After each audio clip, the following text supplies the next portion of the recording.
This conference will now be recorded. I think we're going to start. Is everyone here? All the directors on board? Yeah, I see Director Houston, Deere, and Alvarez. I don't see Director Gray. Is she coming? Yes, she said she would be here or coming. Okay, so we're going to have a couple more minutes, 5 more minutes.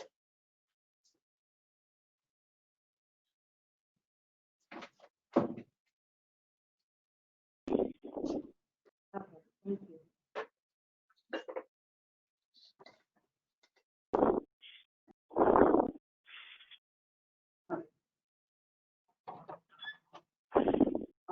You always have a lot going on.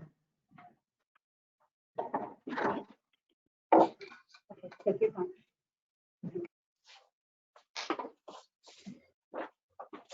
Hey, babe, do me a favor. My water here. With ice? Yeah, there's water. It's empty. Just The water. Just regular tap? Mhm.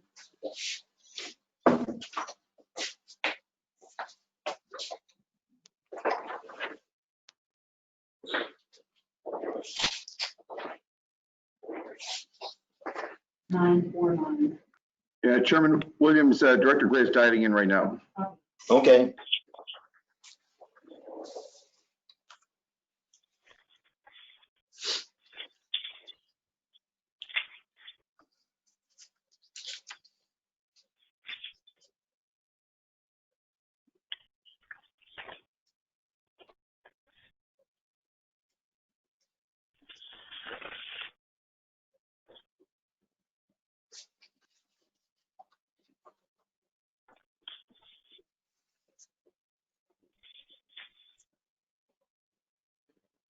This conference will now be recorded. Hi, Director Gray. Hi there. Hi, Director Gray. Hello to everyone.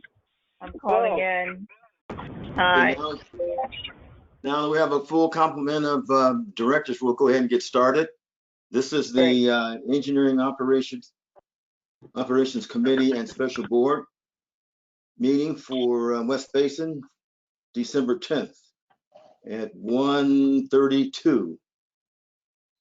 First of all, let me welcome a new member to the committee, Director Desi Alvarez. Thank you very much. Let me Welcome be aboard. Thank you. Okay. With that, we'll call the meeting to order. I see that we have a quorum. GM, are there any public comments? Chairman Williams, good afternoon, members of the committee and board and public and staff. No, we do not have any public comments, sir. Okay, we'll move on to item number 4, presentations. We do not have any presentations. Okay, then it takes us to item number 5, our action calendar. Could you please, staff, give us our... Okay, so Chairman Williams, we have 2 items today on the action calendar. The first one pertains to a construction contract award to repair one of our Title 22 filters. And staff will give the details, but these filters are for key to us producing disinfected tertiary water over at the Ed C. Little plant, and are required by the regulators to be in a certain condition. So this is one that's about 25 years old plus that's getting rehabbed. Let's see who's going to do this. We'll have our manager of engineering, Wendell Johnson. Where's Wendell? There you are, Wendell. Good afternoon. Wendell will cover this item. Good afternoon, Patrick. Thank you, Patrick, and good afternoon, Chairman Williams and members of the committee. Please turn to page 3 of your agenda packet, where I would like the committee to consider an action to award a construction contract for the repair of filter number 2 for the Title 22 recycling water production at Edward C. Little water recycling facility. I'll give you a second to turn to that. And Edward C. Little Water Recycling Facility produces Title 22 water, which is used for irrigation purposes and as feed water for 3 of West Basin satellite plants: Chevron Nitrification Treatment Plant, Torrance Refinery Water Recycling Plant, and Juanita Millender McDonald Carson Regional Water Recycling Plant. To maintain a continuous regulatory compliant supply of Title 22 water, West Basin is implementing a phased rehabilitation of 14 anthracite media filter systems. The filters have been in service between 13 and 25 years. The project team has recently completed filter number 8 and number 9. Filter number 2 has been offline since February 2019 due to an aging underdrain system in need of rehabilitation.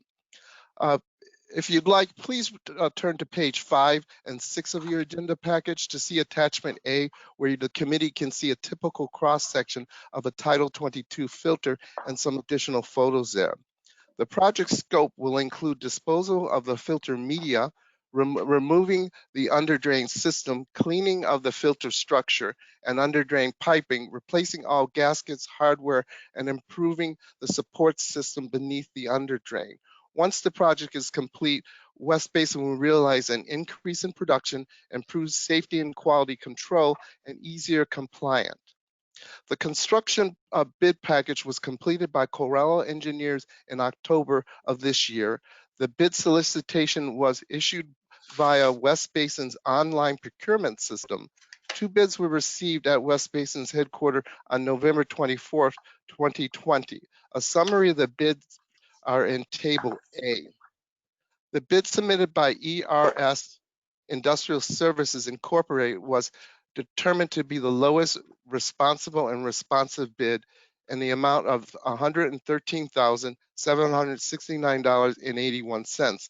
The contract duration is 60 days from the notice to proceed. At this time, I would like to read the recommendation.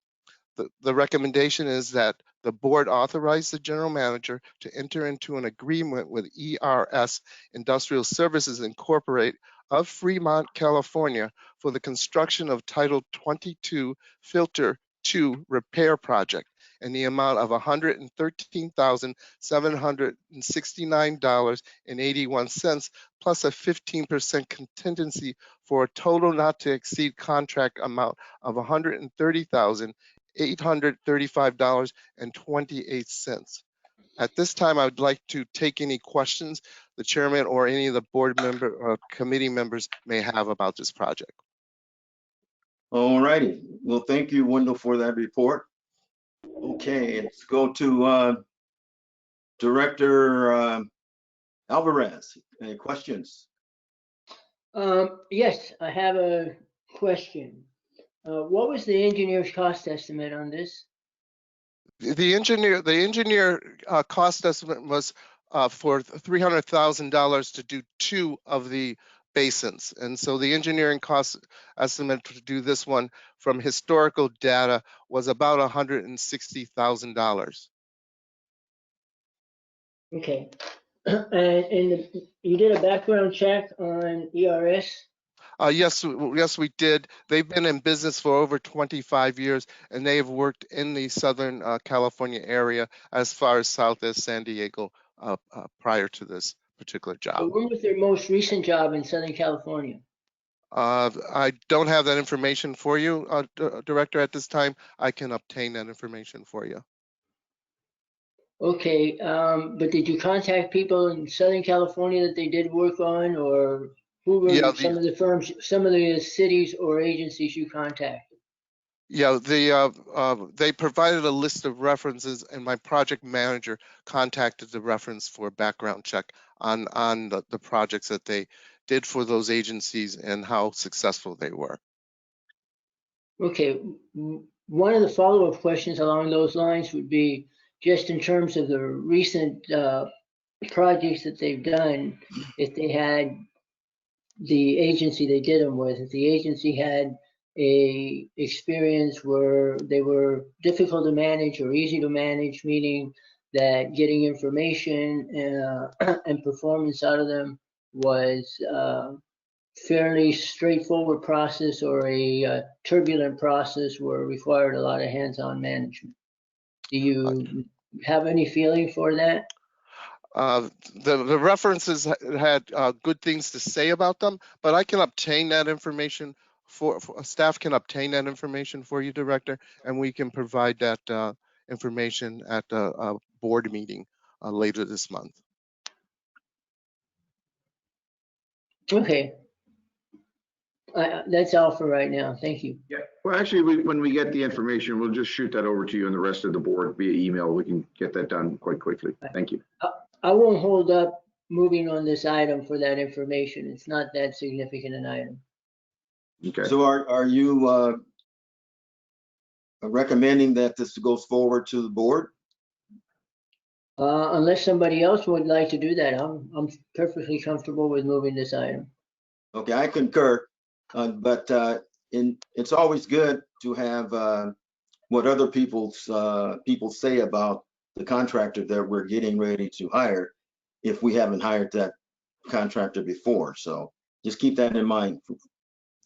Okay, well, I will concur and move this on to the board for final approval.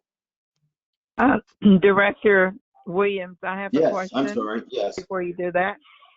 Yeah, who's the member on this committee? Oh, that would be Director Alvarez. Okay, Director Alvarez. Okay, I have a question, more of a just kind of a statement. Director Alvarez asked about some really important questions regarding background check. I suggest staff provide him with the criteria that you guys use to check out references. So I'm sure you asked specific questions of any particular contractor that you were looking at. So it may be helpful if you provide those questions that are asked of all of our contractors in terms of reference checks. And I know there was a question regarding some agencies that this particular contractor may have done in the Southern California area. I assume that you probably checked out all of his references, and if that included someone from Southern California, if you could just provide that when you send the other information to the board. Thank you very much. Yes, we will do that. Okay, any other questions? Director Deere? No questions, thank you. Director Houston? No, thank you. I just concur with what both President Gray and Director Alvarez, as well as yourself, have requested. Thank you. All right. Thank you. All right, Mr. General Manager, next item, please. Yeah, Chairman Williams, the next item on the action calendar, the second item is item 5B, which will be on your board packet, page 7. Packet page 7. This particular item entails that a request to amend the budget for our on-call construction management services contract.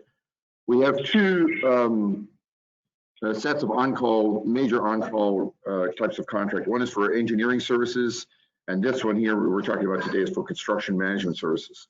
And the board did approve a 3-year contract for the qualified people who proposed on it to provide these types of services back in, I believe, in 2019. And several projects have been completed under the contract, and there's several more coming up requiring more construction management services and an increase in the budget. So our Executive Manager of Engineering and Operations, Barkev Mercerlian, will cover this item for the committee. Barkev. Thank you, Patrick, and good afternoon, Chairman Williams, board members. As Patrick mentioned, I will kindly ask you to refer to page 7 of your packet for this report. The action item I will be presenting today involves a request to increase the amount of funds allocated to the on-call construction management services budget by $1 million and $63,000. As most of you may recall, a preview of this action item was presented as an information item at the November 12th Engineering and Operations Committee meeting.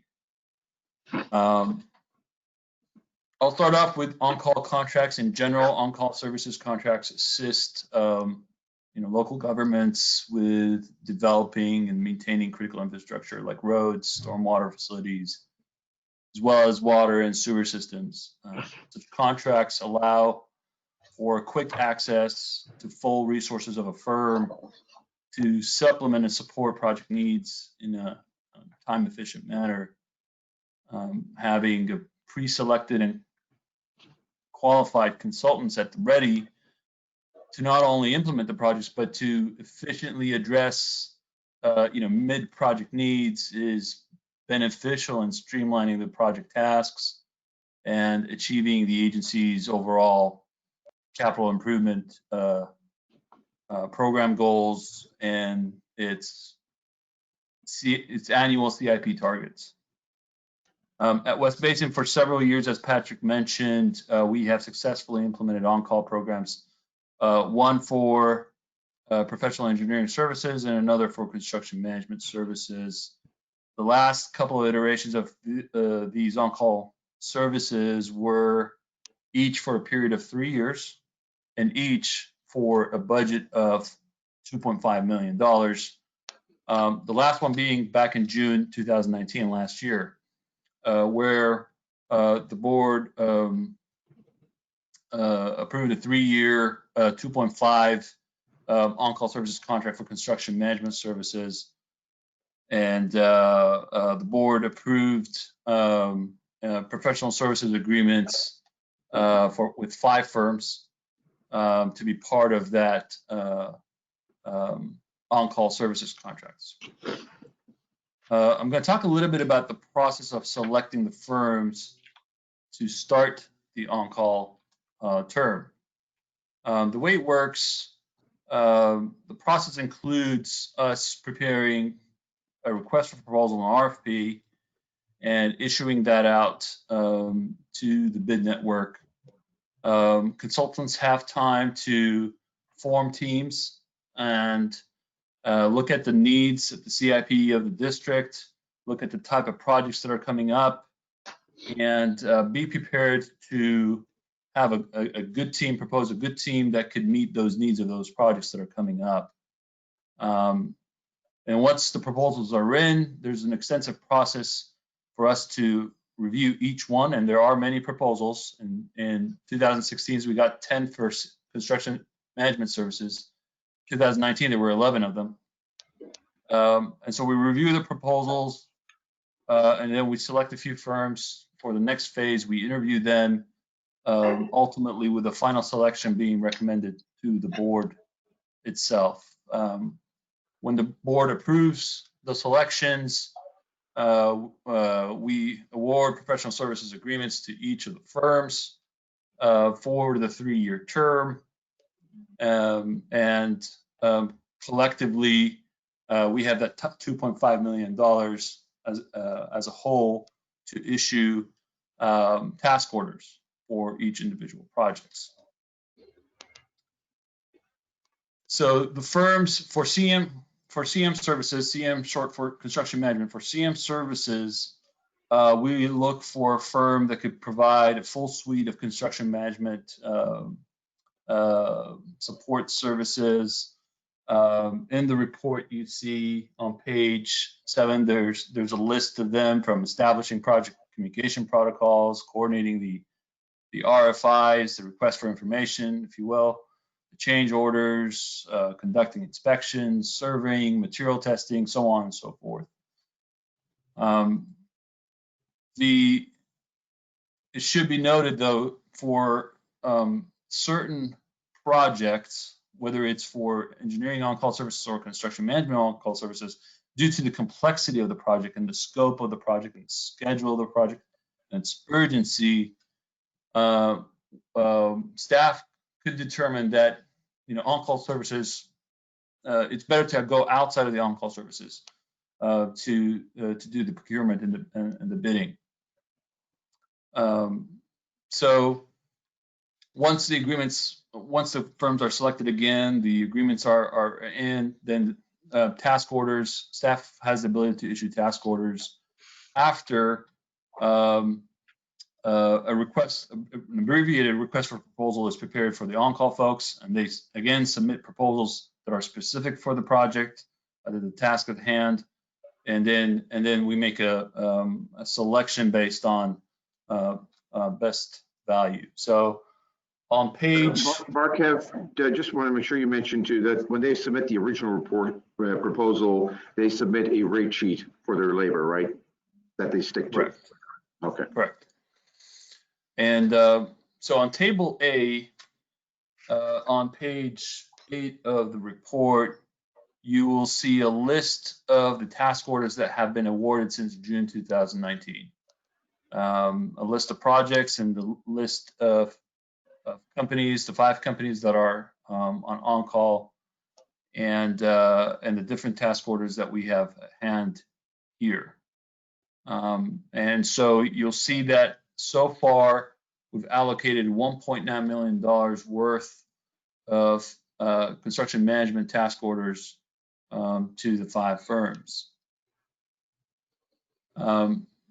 As we, towards the end of 2019, and as we're looking at our projects and our budgets, and with, as you may know, there's at times a reprioritization of projects, and some projects would have to sometimes come ahead of time, like for example, the Filter 2 project that you just heard in the previous action item.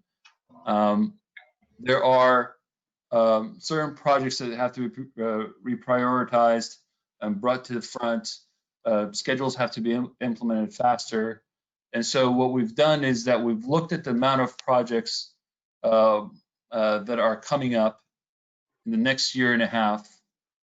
And we estimated about which of these projects are best fitted for the on-call services and which are best fitted to go outside of the on-call services.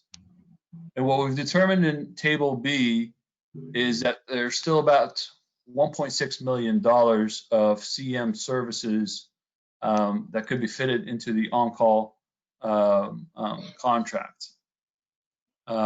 So we've spent 1.9 so far, approximately. So we have approximately 0.6 million, and then we think it's going to be close to 1.7, 1.65 million still left to round out the 3-year term. So based on this, the request here is that we increase that budget allocation for the CM services contracts by $1,063,000. With that, I will read the recommendation that the board approve adding funds to the 2019-2022 on-call construction management services budget in the amount of $1,063,000. Sorry, $1,063,000 for a new not to exceed amount of $3,563,000 and authorize staff to issue as needed supplemental task orders. With that, I'll open it up for any questions. Okay, well, thank you, Barkat, for that report. Questions, starting with Director Alvarez. Okay, so the original task order basically was for $2.5 million for the 5 firms. Correct. That you guys, so you're projecting you're going to spend another 1.65 million, but that's over the next 2 years, or am I misunderstanding that? Yeah, about next year and a half. Okay. Up until June 2022. Over the next 6 months, how much do you anticipate needing? On that table B, you'll see a little bit of a schedule on the first column to the left. Mm-hmm. We have Q3, Q4, so about $400,000.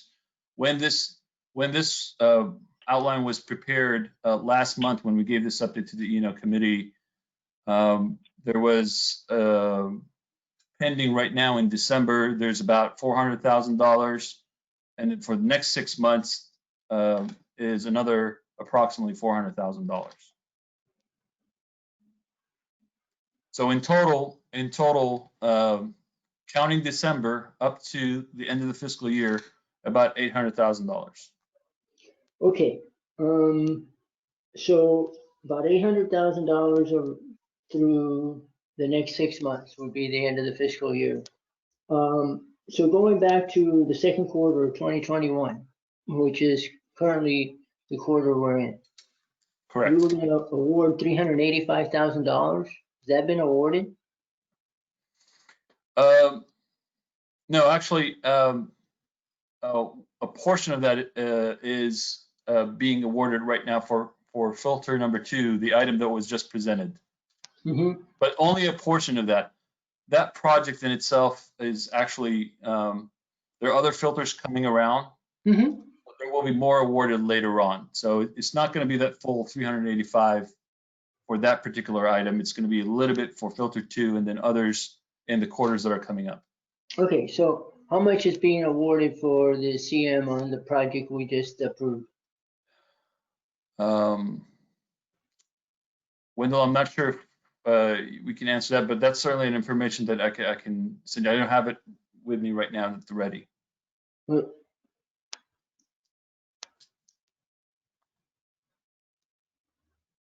Shouldn't be too much for filter 2.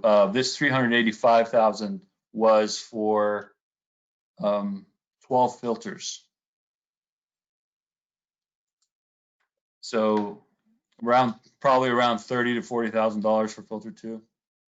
So you're going to use about $30,000 to $40,000 for this current contract. Yeah. So a correction. You're right. A correction to my $800,000. It's really until the end of the fiscal year. It's closer to 500. A little less than 500. Okay, so you got $500,000 left in the current budget. Would it be better, since you're basically running up to that budget, to just go out and issue another RFP for another round and open it up again for offering firms the opportunity to provide CM services on a contract basis? Because you've got enough money to carry you through the end of this fiscal year.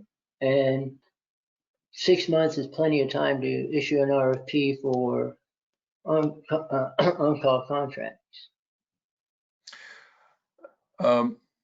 We could do that. We have to be mindful about one is it does take a long time and some resources to do that selection process. It's almost a 6 months process to issue the RFP and then do the interviews, and then ultimately you would have, at some point you will have overlapping on-call construction management services, at the same time. Hence our recommendation is more towards continuing with this pool of engineering teams for another fiscal year after June.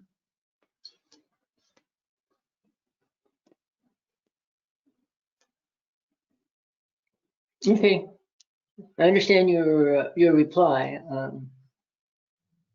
Not quite sure I agree with it. Yeah. Yeah, I would just add to that, a good question, Director Alvarez. The 3 different places, as you probably know yourself, have different windows and terms for these on-call, depending on the size of the agency. Some are 3, some are 5 years. A 3-year contract for on-call services is usually the sweet spot.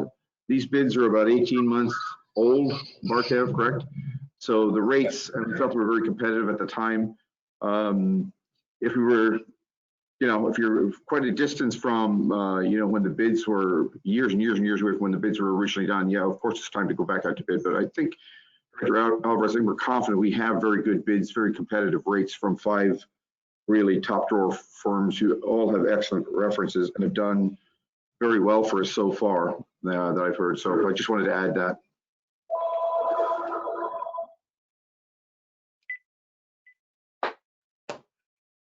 All right, any more questions? Yes, this is Director Houston. I have a few questions, Mr. Chair. Go ahead.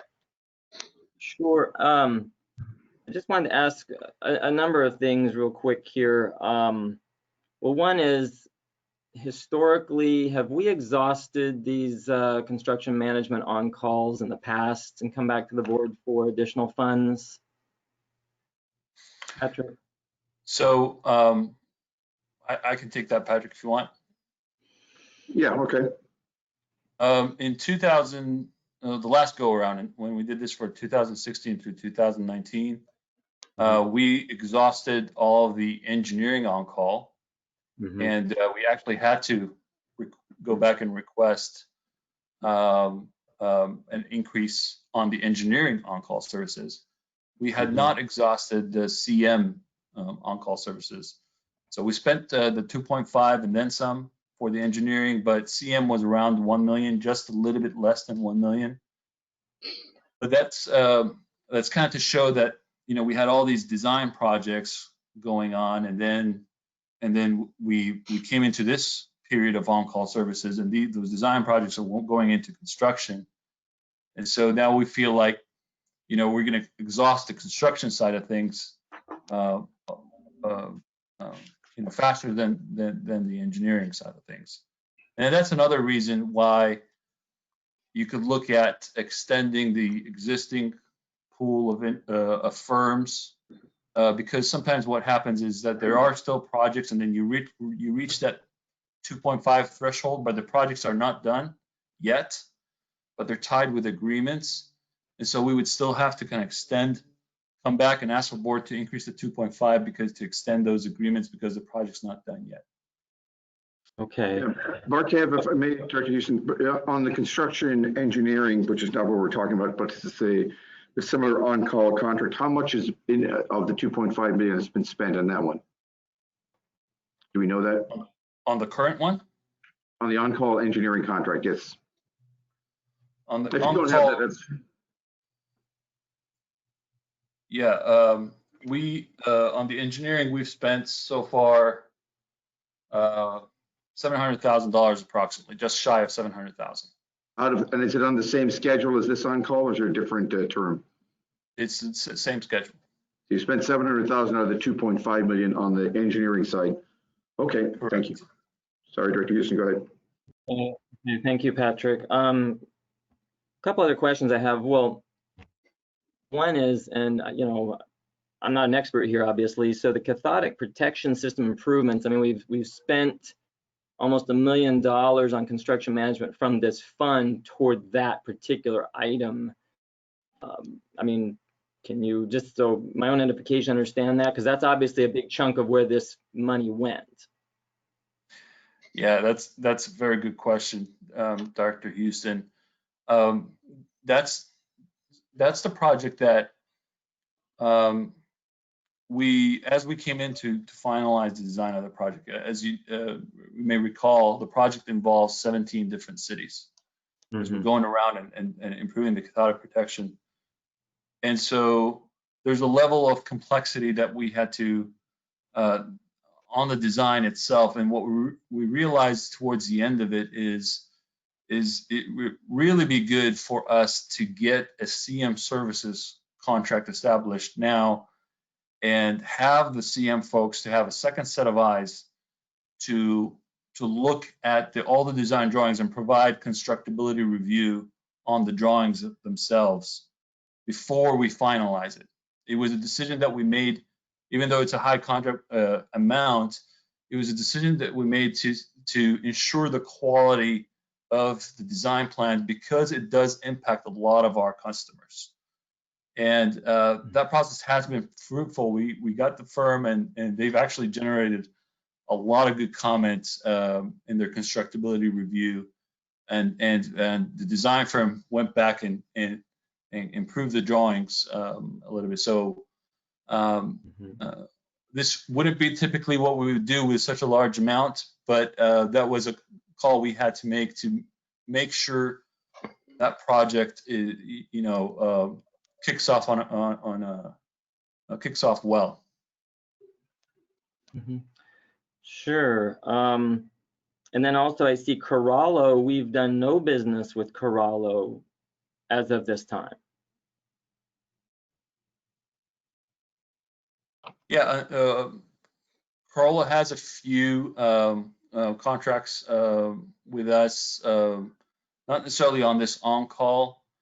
So the way, as I mentioned, when we have these on-call firms and then we have a project, we put out an RFP and we ask them to put proposals.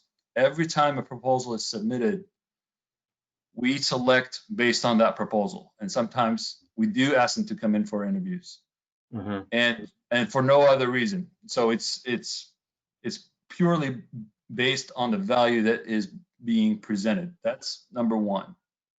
In other cases, some of these firms decide not to bid, even though they're on the on-call, for whatever reason. Either there are the resources are allocated somewhere else, or the type of project that we are proposing it is not right for them or some of their sub-consultants, and they decide not to go for a project.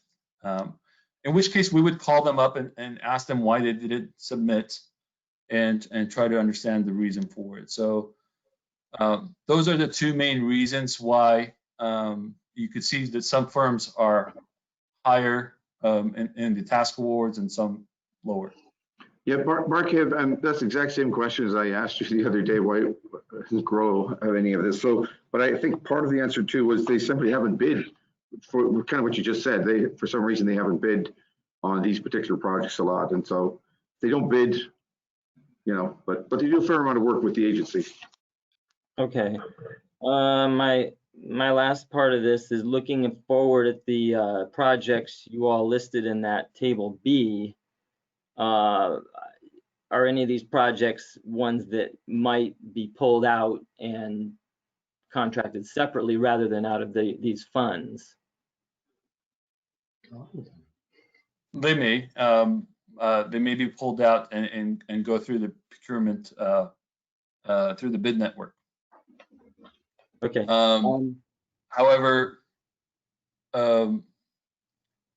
there are certainly more than these projects that are coming up, and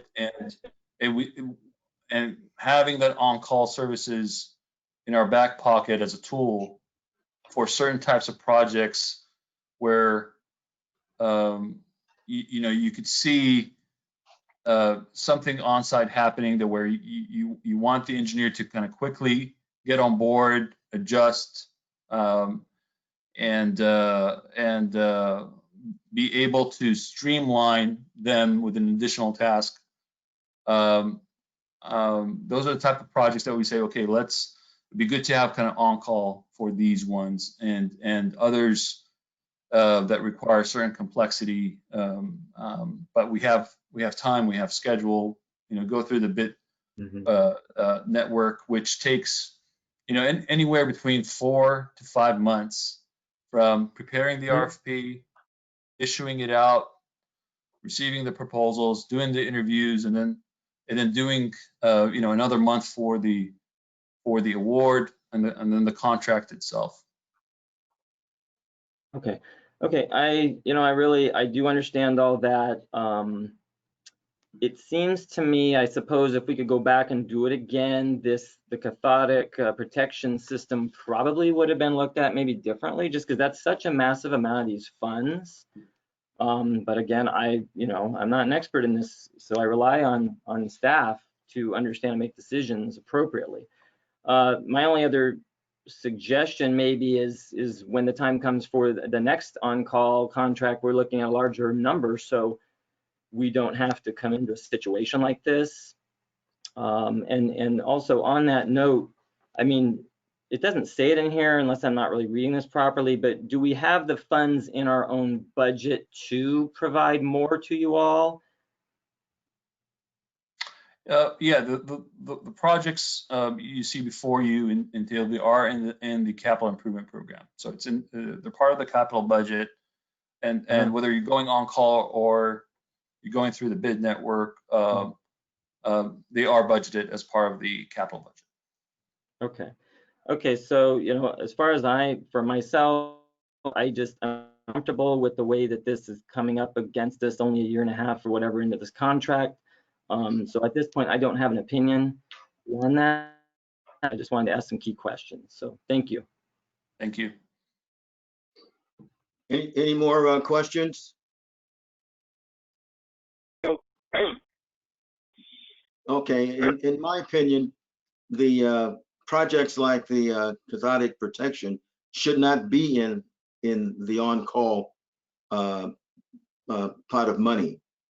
And the on-call projects to me are ideal for getting other firms to participate in West Basin work, kind of spread the wealth, you might say, because you have firms like Carollo and some of the other ones who've always gotten work from us, and they will continue to get work on the bigger projects. To me, the on-call work is to like introduce smaller firms who don't have a shot at the big projects to get introduced to us. So I'd like to make sure that we continue to have the on-call for those kinds of projects that cycle out in 3 years and don't stick around. And then for the major construction projects where we need a long time to complete that work, that should be let in a different way. This is my opinion. Understood. And Director Williams, I would just say we have an example where a couple of months ago, we went out outside of our on-call for the preliminary design of the Kenneth Hahn project and environmental documentation, preparing the environmental documentation. We just received those proposals. And again, that was outside of our on-call contract. And 2 of the 3 firms that submitted are ones that are on our on-call. So, so we get. I understand what you're saying, of course, but we will continue to proceed that way into giving the opportunities for the firms that are outside of the on-call a chance at West Basin projects. Okay. So where are we now? The recommendation. So we decide to move it to the board or whatever your question. Good questions, by the way.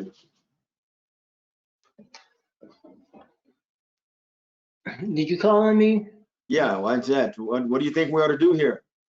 I am not ready to move this item forward. I think that they've got enough money left on the on-call services to get through the next 6 months for the projects they've identified, and that if they need to supplement the on-call services list, that they should go issue a new RFP and get a new list of on-call firms for another round. So what would be the result of us not going forward with this, Mr. General Manager? Yeah, well, we run the risk of maybe running out of money within the 6-month window or deferring projects. That's one outcome.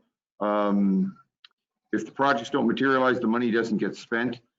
So it's, and I think you'll find when we go back out, it's usually the same companies bid on this same kind of construction. The ones listed at the top of back at page 8. So I'm okay with what the board wants to do, but if you can take it to the full board and have a full vote on it and not move it directly, I guess that's the proper way to handle it.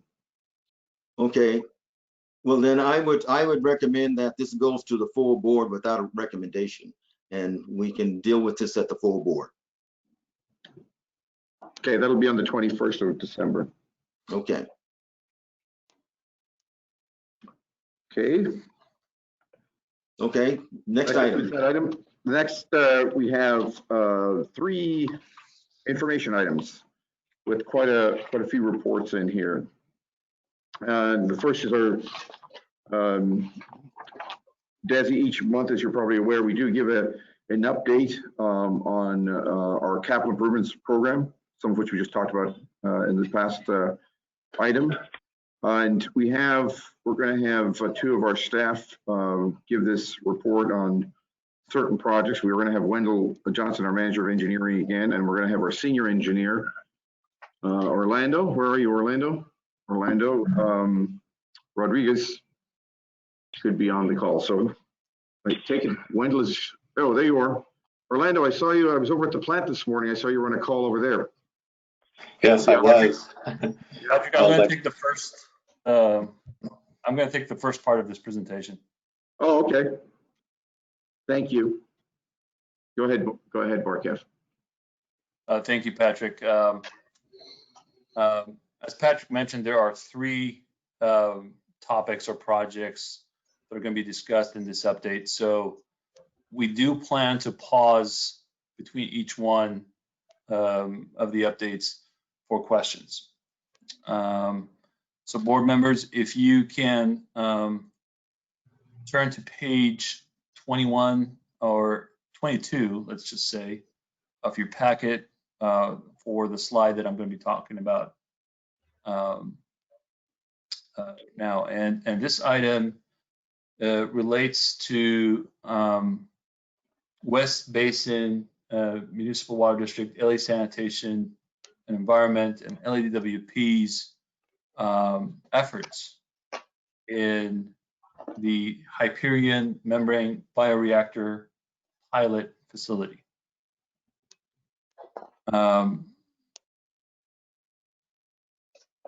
As many of you know, as all of you know, actually, the West Basin executed a memorandum of agreement with LA Sanitation, or LA San, and LADWP on January 18, 2018 for the Hyperion MBR pilot project.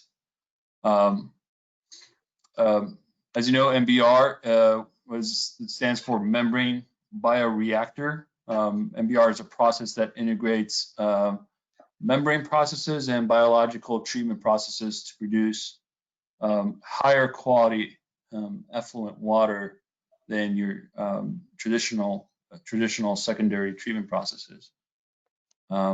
It's a process with a 1-2 punch that provides cleaner water from a smaller facility footprint. So in 2018, realizing the need to improve the quality of the secondary effluent that we received from Hyperion, and also realizing the benefits and the potential of this technology, of this MBR technology, to enhance the source water quality. The 3 agencies agreed to take those initial steps into potentially converting a portion of the Hyperion treatment plant processes to MBR technology. Those initial steps were converted into 4 specific tasks in the agreement, the 4 that you see in front of you. Task 1 was to design and build a pilot MBR system with LA Sanitation taking the lead. Task 2 was to perform a pilot study that would inform the viability of the MBR system as a pretreatment for advanced water purification for both indirect potable or non-potable reuse. And then upon demonstrating the success of the technology to the stakeholders and regulatory agencies, task 3 and 4 was to develop a feasibility study and environmental documentation for the proposed treatment conversion.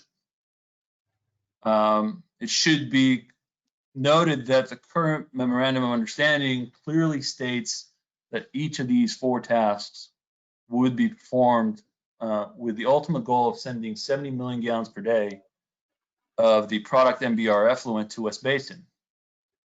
77% of which, about 54 MGD, would go to satisfy existing and future West Basin customers, while the remaining 16 million gallons per day would be routed back to City of Los Angeles's recycled water system through our distribution system.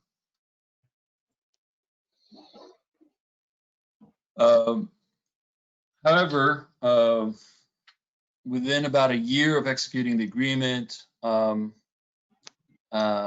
Mayor Garcetti's announcement in February 2019 to reuse 100% of the Hyperion secondary effluent really recalibrated the City of LA's goals to this project, and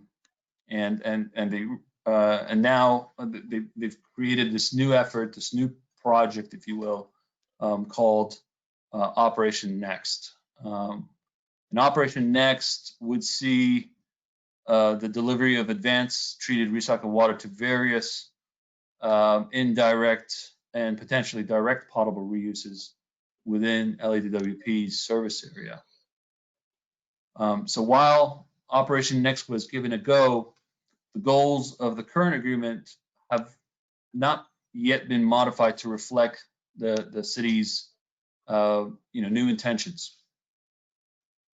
If you can go to page 23 of your packet,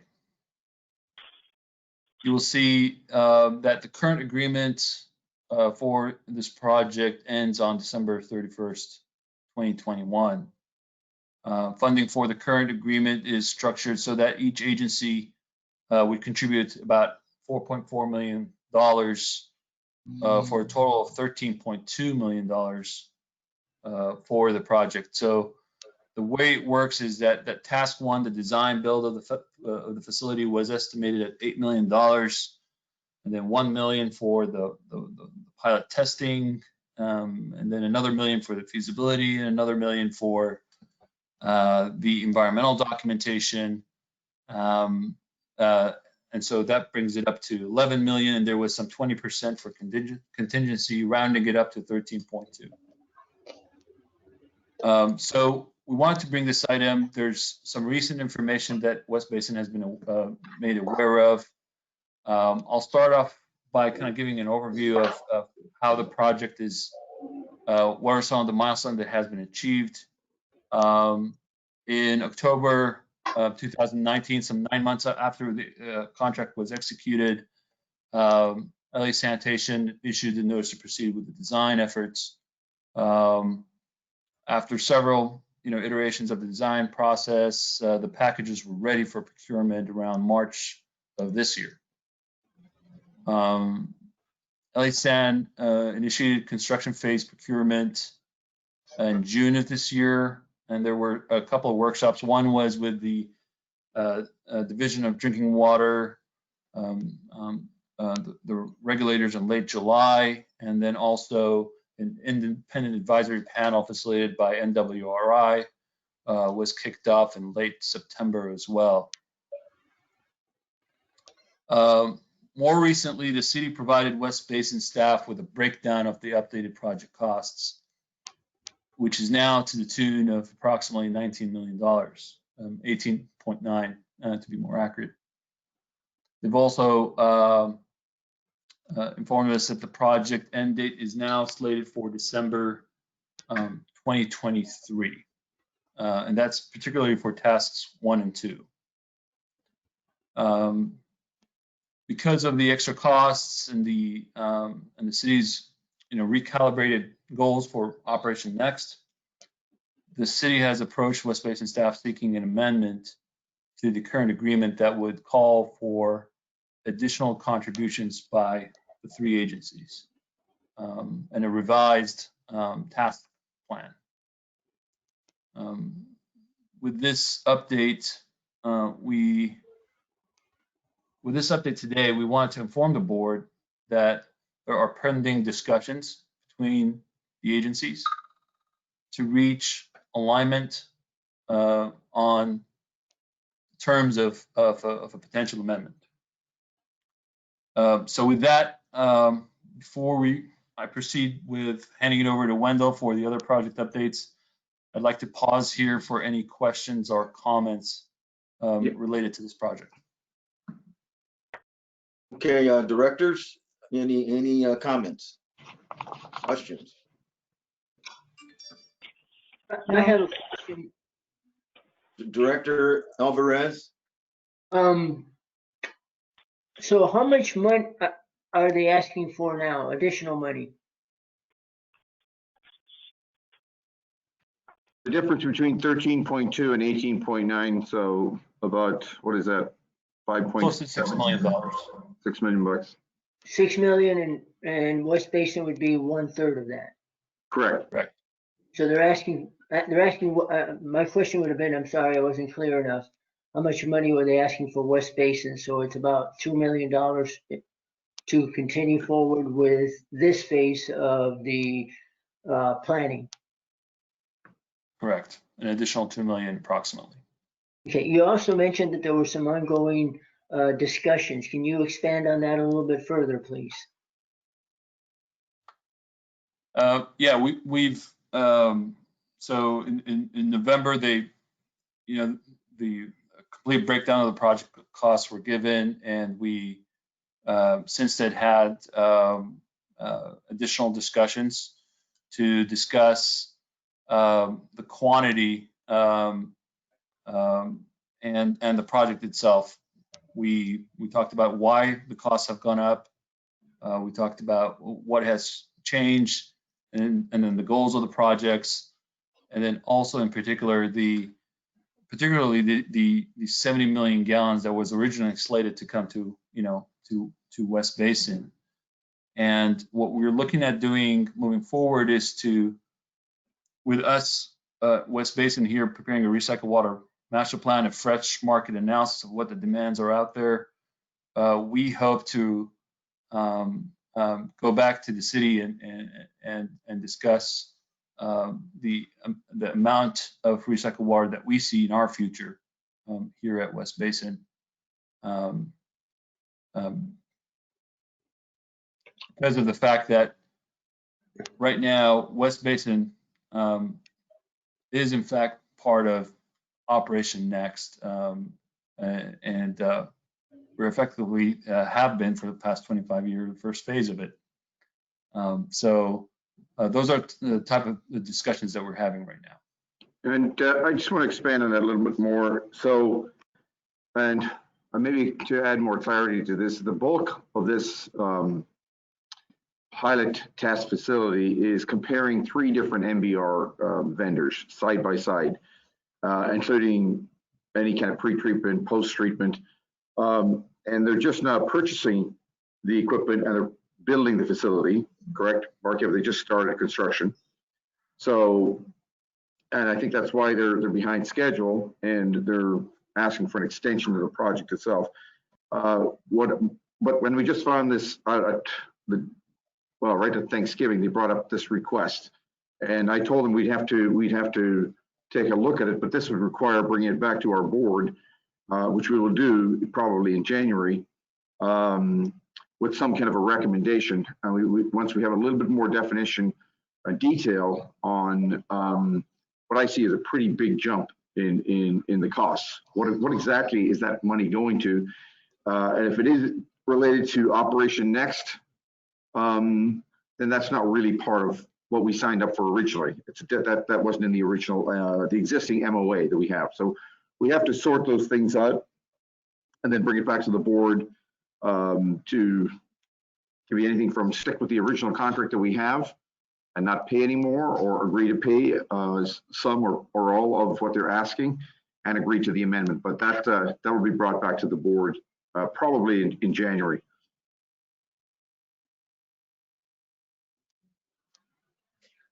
And maybe one other thing, as far as the question wasn't asked, Barkev, how much of the money, our 4.2 million share, have we actually paid the city so far? We've paid $1 million so far, but requests are going to, we expect to have the requests to come in to replenish the fund pretty soon. Well, I did hear that one, the last meeting they had right at Thanksgiving, they said they're expecting $3 million from each party this year because they're buying the equipment, and the cost of building it, which is in this 18.9, is a lot more than they originally estimated. Is that correct?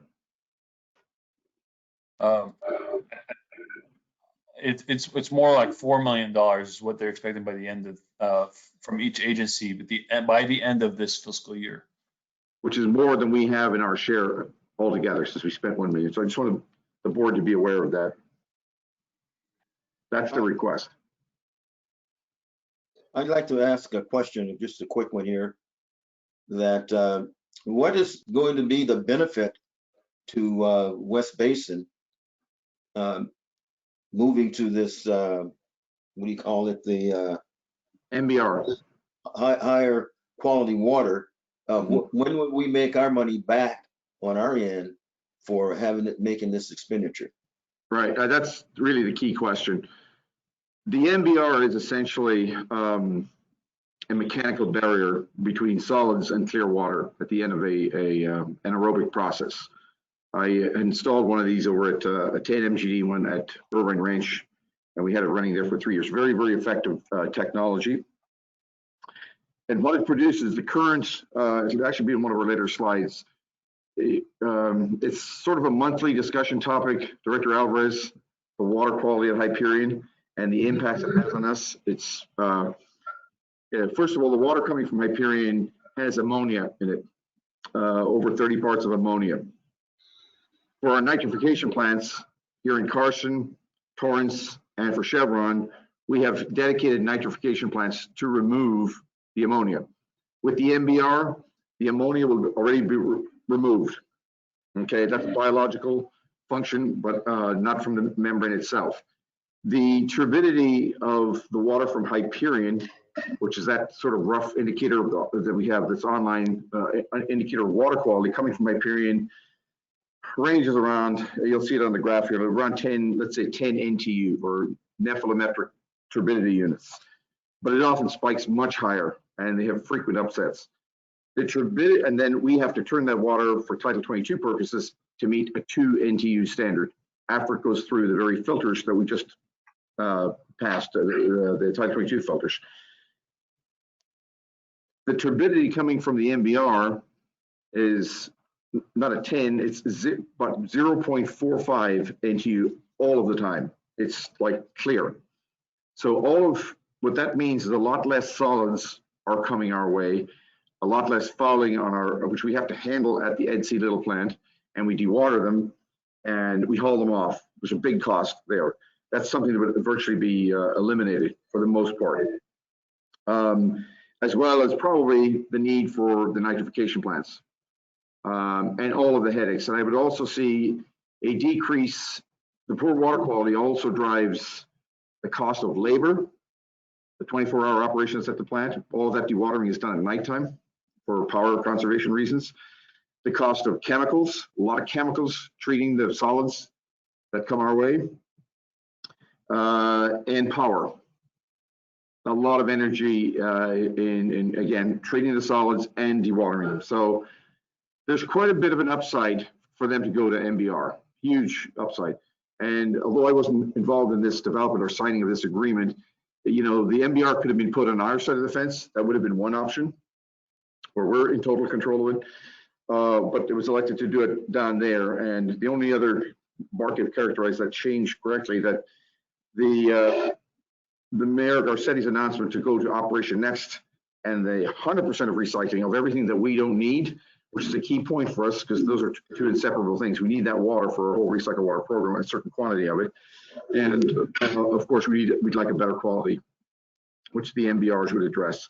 Sorry for that long-winded answer, but there's quite a bit of upside from better water quality and cost savings on our side. Now, weren't we going to do something like this at the Carson plant? Yes, that's correct, and that's still in the works. In fact, we have a meeting with the refinery that's a project that they tentatively agreed to move forward with until COVID hit, and they put it on the that they're not doing any capital projects for the moment. But correct, that's another form of well, it's MBR. It's exactly the same technology, but it would take water that's currently nitrified with a biophor, right? And to do it with an MBR instead, and have generally again better overall water quality. Now, you bring up a very good point. If all of the MBR was going to be done at Hyperion, and they think this project would be done somewhere between 2035 and 2040. So it's a way out. So there's a long way between. I think there might be a new board by then at West Basin. So that's one thing we're always considering. And if you notice just on the schedule for this MBR here, this thing was supposed to be built and done sort of by now. And they're just now starting construction and looking for another 2-year extension. So things have a way of moving fairly slowly over at the city. If in fact it ever gets built. So would it be in our best interest to work to make sure that LA's Garcetti's project gets done? Would that be a benefit to us? Well, this MOA was entered into before that was even a concept or known, so it doesn't hurt. Our main concern, frankly, Chairman Williams and committee and board members, is that we get the amount of water that we need to sustain our recycled water program, that we've invested almost $1 billion, including over 100 miles of recycled water pipeline, that we have the supply of water, because it's Hyperion or nothing. So the Operation Next is supposed to take whatever we don't take, goes to Operation Next, and it's essentially turned into drinking water. So, and that would require treatment beyond MBR, by the way. MBR is the only part that we're into. We're not interested in RO and all of that, the downstream processes. So I don't think it hurts, but like I'm more concerned about, if it ever gets built, that we have the surety that we have the water supply to continue with the customers, the many customers, and the long-term contracts that we have, and we can continue to stay, as a leader in the recycled water business. That's my main concern, that we don't get edged out in any way. So that's the 70 MGD that we need to. That's correct. That's 70 MGD, with 16 MGD of that was slated for DWP. And I think when they're going to do, they're stepping away from that. I don't think they're saying they don't want to do that. They'll produce it. They'll either redirect what they're doing with Operation Next and potentially get water into the ground, including, I've heard them talk about in the West Coast Basin. But this is all very conceptual at this point, or send it all the way up to their treatment plant, their filtration plant up in Simi. So yeah, there's a lot going on in this space right now, but the quantity of and guarantee of our supply of water, I think, is key for West Basin. And we would like better water quality. But of course, when we get the MBR water, it will not be at the same price as we currently pay for the the water we're getting. They'll be asking more for it. So more to come. Yeah, more to come. Good questions. Good questions. Thank you. Chair Williams, just a follow-up. So going back to Yes. Go ahead. okay, I was going to say, just going back to my questions about the discussions with the city of LA regarding this. Those discussions will focus in on how much water is going to be dedicated to West Basin versus the city of Los Angeles. Absolutely, and I've made that the call that I was on with Barkev and Richard Harisick, who's the second in command or the head of the water department for DWP. I made that clear that what they're asking, they have their hands out for more money to improve water quality that will ultimately help us. It'll also help them with the Operation Next. But we need a guarantee of a certain amount of water to support our program, which Barkev just mentioned, the Recycled Water Master Plan that's being finished this month. We should have it next month, Barkev, right, from HER. That is exactly what that's looking at. What does it look like? How much recycled water do we think we're going to need going forward? So have a tighter number for our demands. It says 70 MGD in that one slide and in the original agreement, but 16 of that was supposed to go back to DWP, which may or may not happen. But for our base projects, even before I don't want to prejudge the Recycled Water Master Plan outcome, but we would like to have at least 55 MGD guaranteed, and we need that guaranteed regardless, probably through at least 2035, because that's the very earliest this MBR water could show up, and they won't have anything else to do with the water in the meantime. And our current agreement, Director Alvarez, for secondary effort expires in 2026. But I'd like to tie this down now for a much longer extension. And then when we get to MBR, we can have a reopener to talk about what the cost might be at that time. Who knows what it'll be in 2035 if it gets built. Does that answer your question? Yes. For now. Yeah. Okay. Mr. Chair? Yes, Director Gray. Thank you. My comments really have to do with most of the things that all of you have talked about, but West Basin has joined in the partnership with LA Sanitation and LADWP with the intent of working things collaboratively to make sure that each parties are made whole. And so I'm really concerned about their commitment, meaning LADWP and sanitation, whomever, in terms of making sure we have the water we need to support our water recycling program. And I've heard the general manager respond to that. So I really want to make sure that our investment, which is a long-term investment, water recycling program, is very important to us. So we need to have some guarantee as much as we can to support our water recycling program. I don't know what that means, Patrick, in terms of going forward with the discussion and even with the request that's being made right now, that whatever we can do to guarantee that we do have the water that we need to support our water recycling program. So I just want to re-emphasize that. Thank you. Thank you. Very good. Mr. Chair. Yes. Hi there. I just wanted to follow up with a couple of questions myself too, because, well, first of all, when this came forward and we've all been very supportive of it, it's been, it was highly regarded as a beneficial project for all the agencies involved. So there's no surprises here. And we've all, we had even a groundbreaking over there. So don't get me wrong, it's concerning that prices seem to be going up or costs seem to be escalating, and they're coming back looking at more financial obligation. But on the other hand, we know how beneficial it will be to the water quality coming in. I guess what I'm confused on, obviously this is just a presentation, like a preliminary heads up, this is what's happening. But at this time, we don't really have a document or anything in writing per se. You know what I'm coming to and asking, or what? Correct. This is to tee up for probably next month, Director Houston, once we've had some more discussions with them as to the exact, what the revised agreement would look like.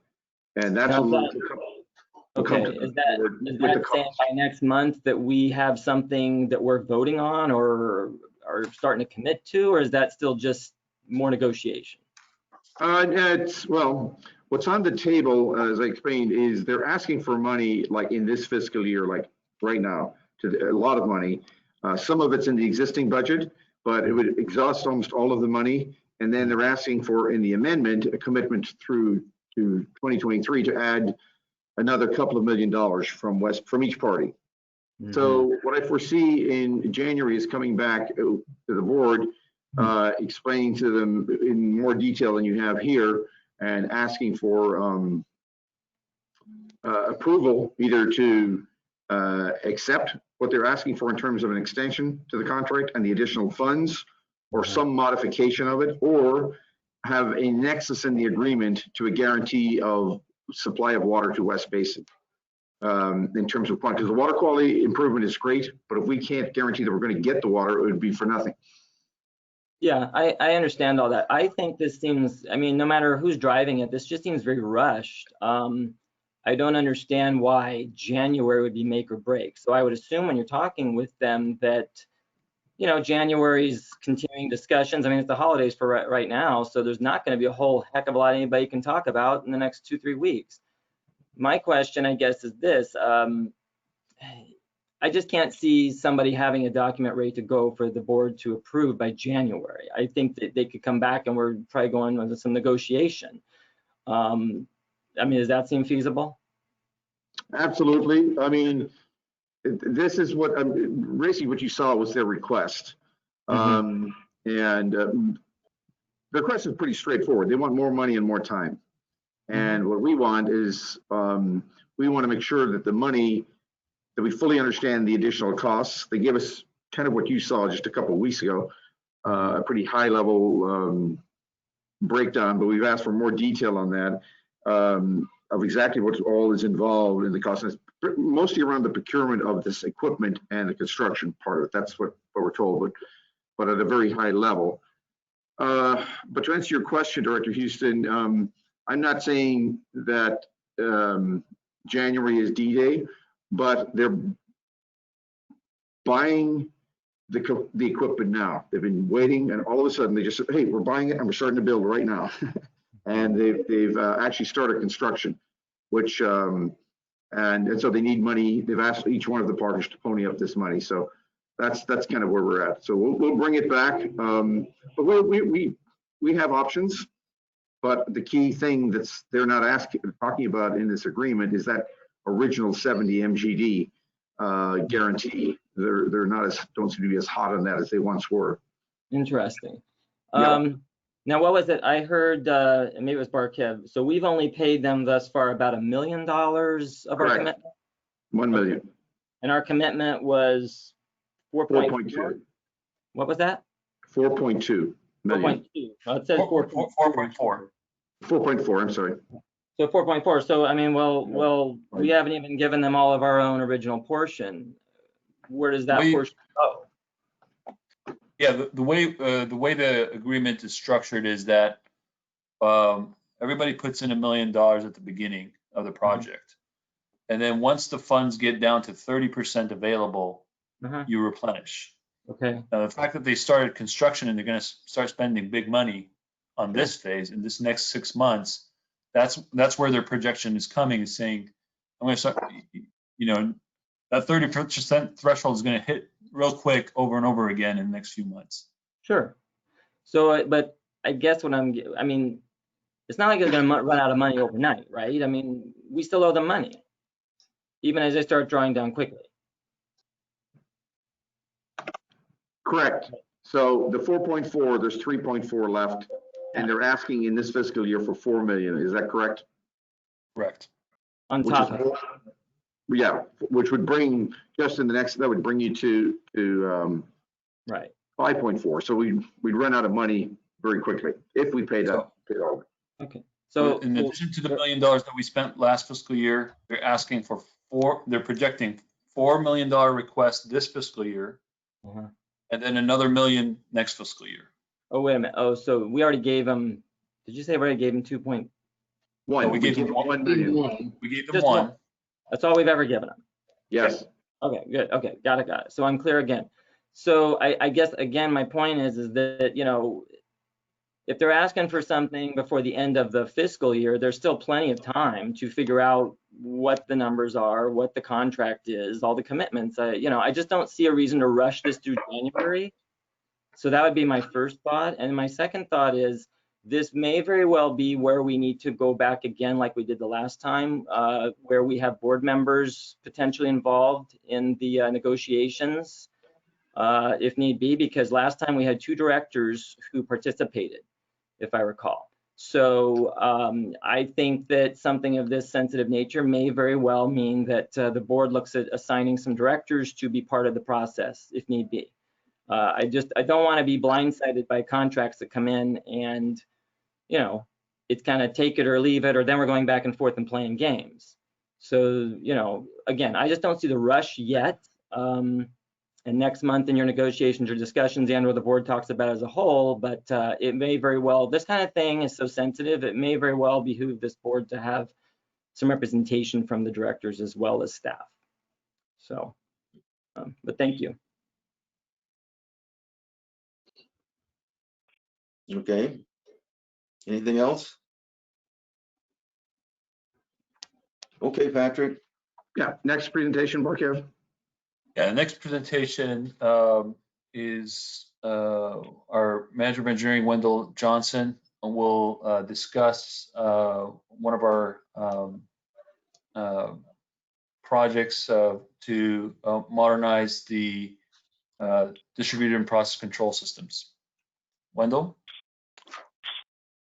Yes, 1 second. Thank you, Barkev, for that. Good afternoon, Chairman Williams and members of the committee. Please turn to page 24 in your agenda package.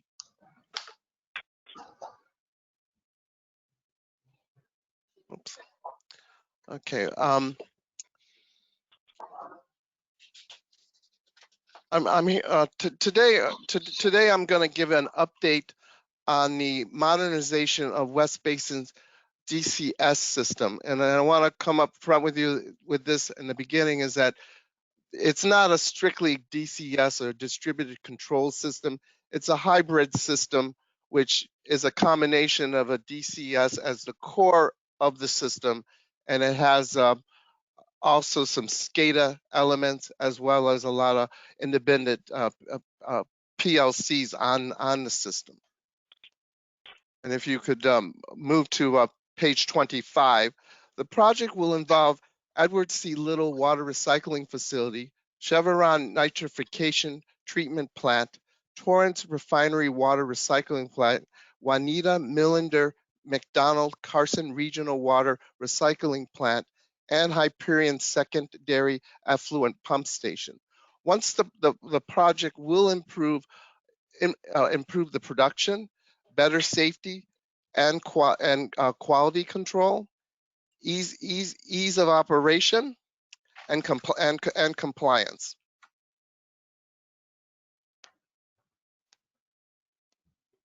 We're going to move to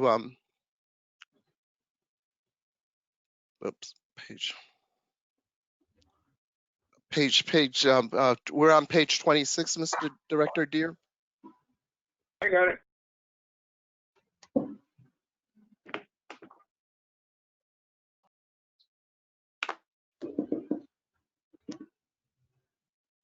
Okay, what is the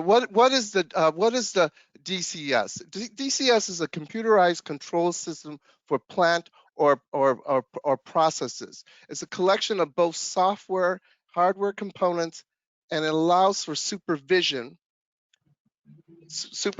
of the control of the plant both locally and remotely. And when we talk about the hardware, where we're talking about a DCS controller. Okay, and it could be a group of servers, workstations, both PLCs, both PLCs that are packaged and non-packaged PLC units. And essentially, a PLC is a very simple, programmable. It's a programmable logical control. And it's a very simple device, and sometimes as simple as it's giving you a logic control that tells your system that, hey, the tank is at this level, or when it gets to this level, I want you to turn off the fill valve. Okay. West Basin's current system was last updated in 2008. It's an Emerson Ovation system, which was formerly Westinghouse. The current the release that we are running at West Basin's DCS is a release number 3.13, and the current release, which is scheduled for the January of this year, is a 3.8 release. The company, Emerson, retired the support of the software in 2018, and the software and the hardware system that we have out there, parts of it is as old as 25 years. And just to give you an idea of what we have out there is that we have a DCS controller with about 2,000 outputs and inputs. We have about 6,000 PLC package units, okay, and we have about 1,000 PLC's non-packaged units. There's 6 servers, 22 workstations, about 55 total panels, okay. And so the life of this project, to get this project complete, we estimated it's about 3 years to complete it, and it will have a budget of about $4.5 million. Okay, the current phase that we're working on has a budget of $568,000. Okay. To succeed with this project, these are the objectives that we will accomplish. We expect to have a modernized system, the latest state of the industry software and hardware. We want an ability to access the units or put eyes on the unit no matter where you are in the operation, as well as some remote access and stuff like that. We've placed outdated serial communication which are out there, and other outdated protocol. The problem with when you have outdated protocol in your system, they are no longer supports. No one builds any drivers to run them, and so you lose that control over that process from the central system. We plan to migrate to common HMI platforms, which is human machine interface platform, and that's a very fancy way of telling you it's a touch screen or it's a terminal which allows input from the operator. We will have better data management. It will be pre-programmed reports on a dashboard, so they have the dashboard capabilities of seeing some of the common things that you may be queuing for. Like, for example, what is today's production of Title 22 water between the hours of 8 a.m. and 7 p.m. this evening. We will have connectability from remote locations, and we will justify an implementation plan. This main volume of work here is to give us some direction as to what we will be procuring for the system. If you could please, this is awful soft. If you could please turn to page 28 of your agenda package. Okay, and we've completed the planning and review phase. That has been completed. We completed that in June of earlier this year. And this was really much the roadmap of how we were going to approach this project. We've completed the audit phase, which is a hand-on experience of going out to each one of the locations, which was challenged by COVID because of the ban on traveling, and to get an actual physical audit of the equipment and the software that's out at the various facilities. And right now we're in the development of the technical memorandum phase. Okay, we're in the process of interviewing manufacturers, suppliers, and vendors, and we expect to have that completed by the end of December. We're going to have a draft approach selection workshop in January 2021, with a final technical memo workshop summary of recommendations February 2021. A draft technical requirements and RFP will be ready in March of 2021, and the final technical requirements and the RFP will be advertised in May of 2021 to replace the DCS hybrid SCADA system that we have on there. And at this point, I'd like to open it up for any questions that you may have before I pass this on to the next presenter. Okay, Mr. Jim. No, excuse me, let me go to the board. Questions? Director Alvarez. I don't have any questions on this one for the time being. Okay. Director Deere. No questions for the time being. How about Director Houston? No questions at this time, believe that or not. Director Gray? And no, thank you, Chair. And none here, so we'll move on to the next item.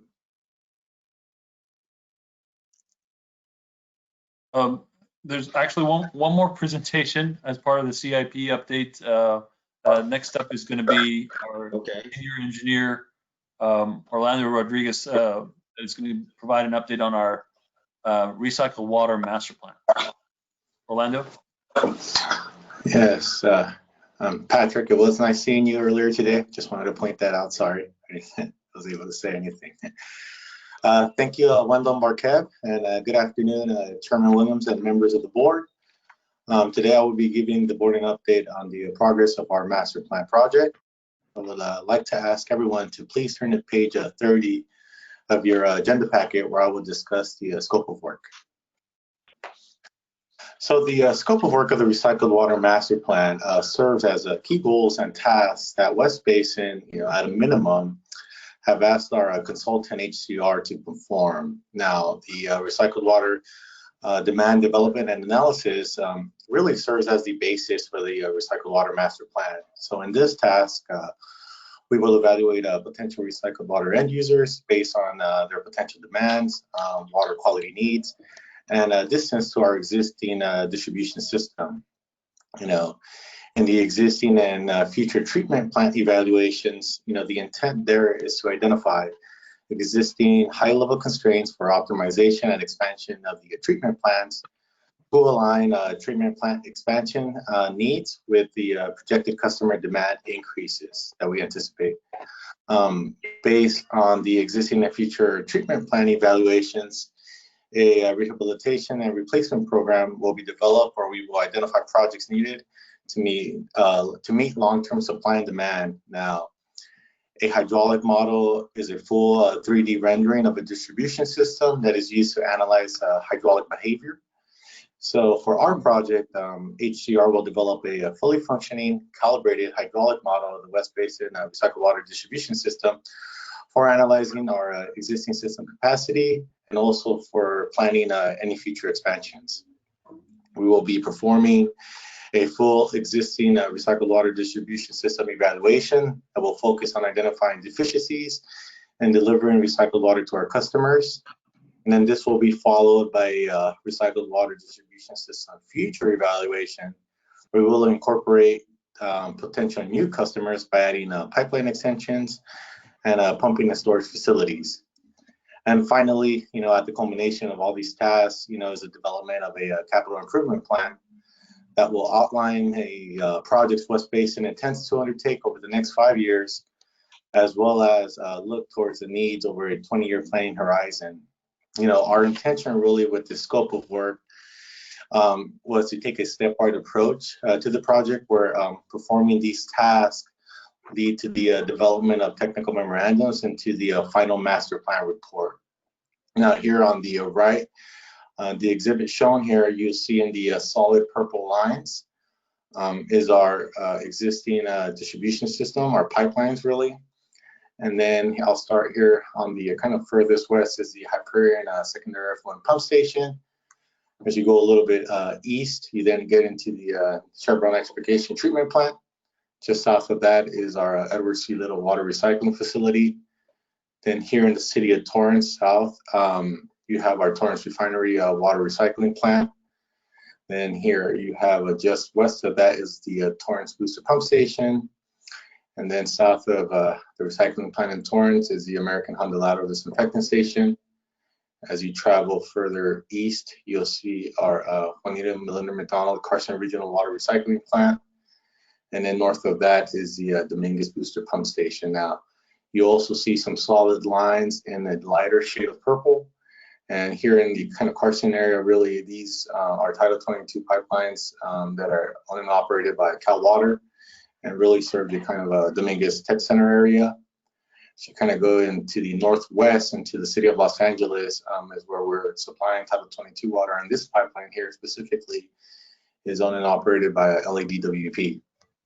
Here on the top right corner is an inset map and just kind of a blow up really of the Hyperion secondary effluent pump station, and in the dark green solid line is the force main that goes to our Edward C. Little water recycling facility.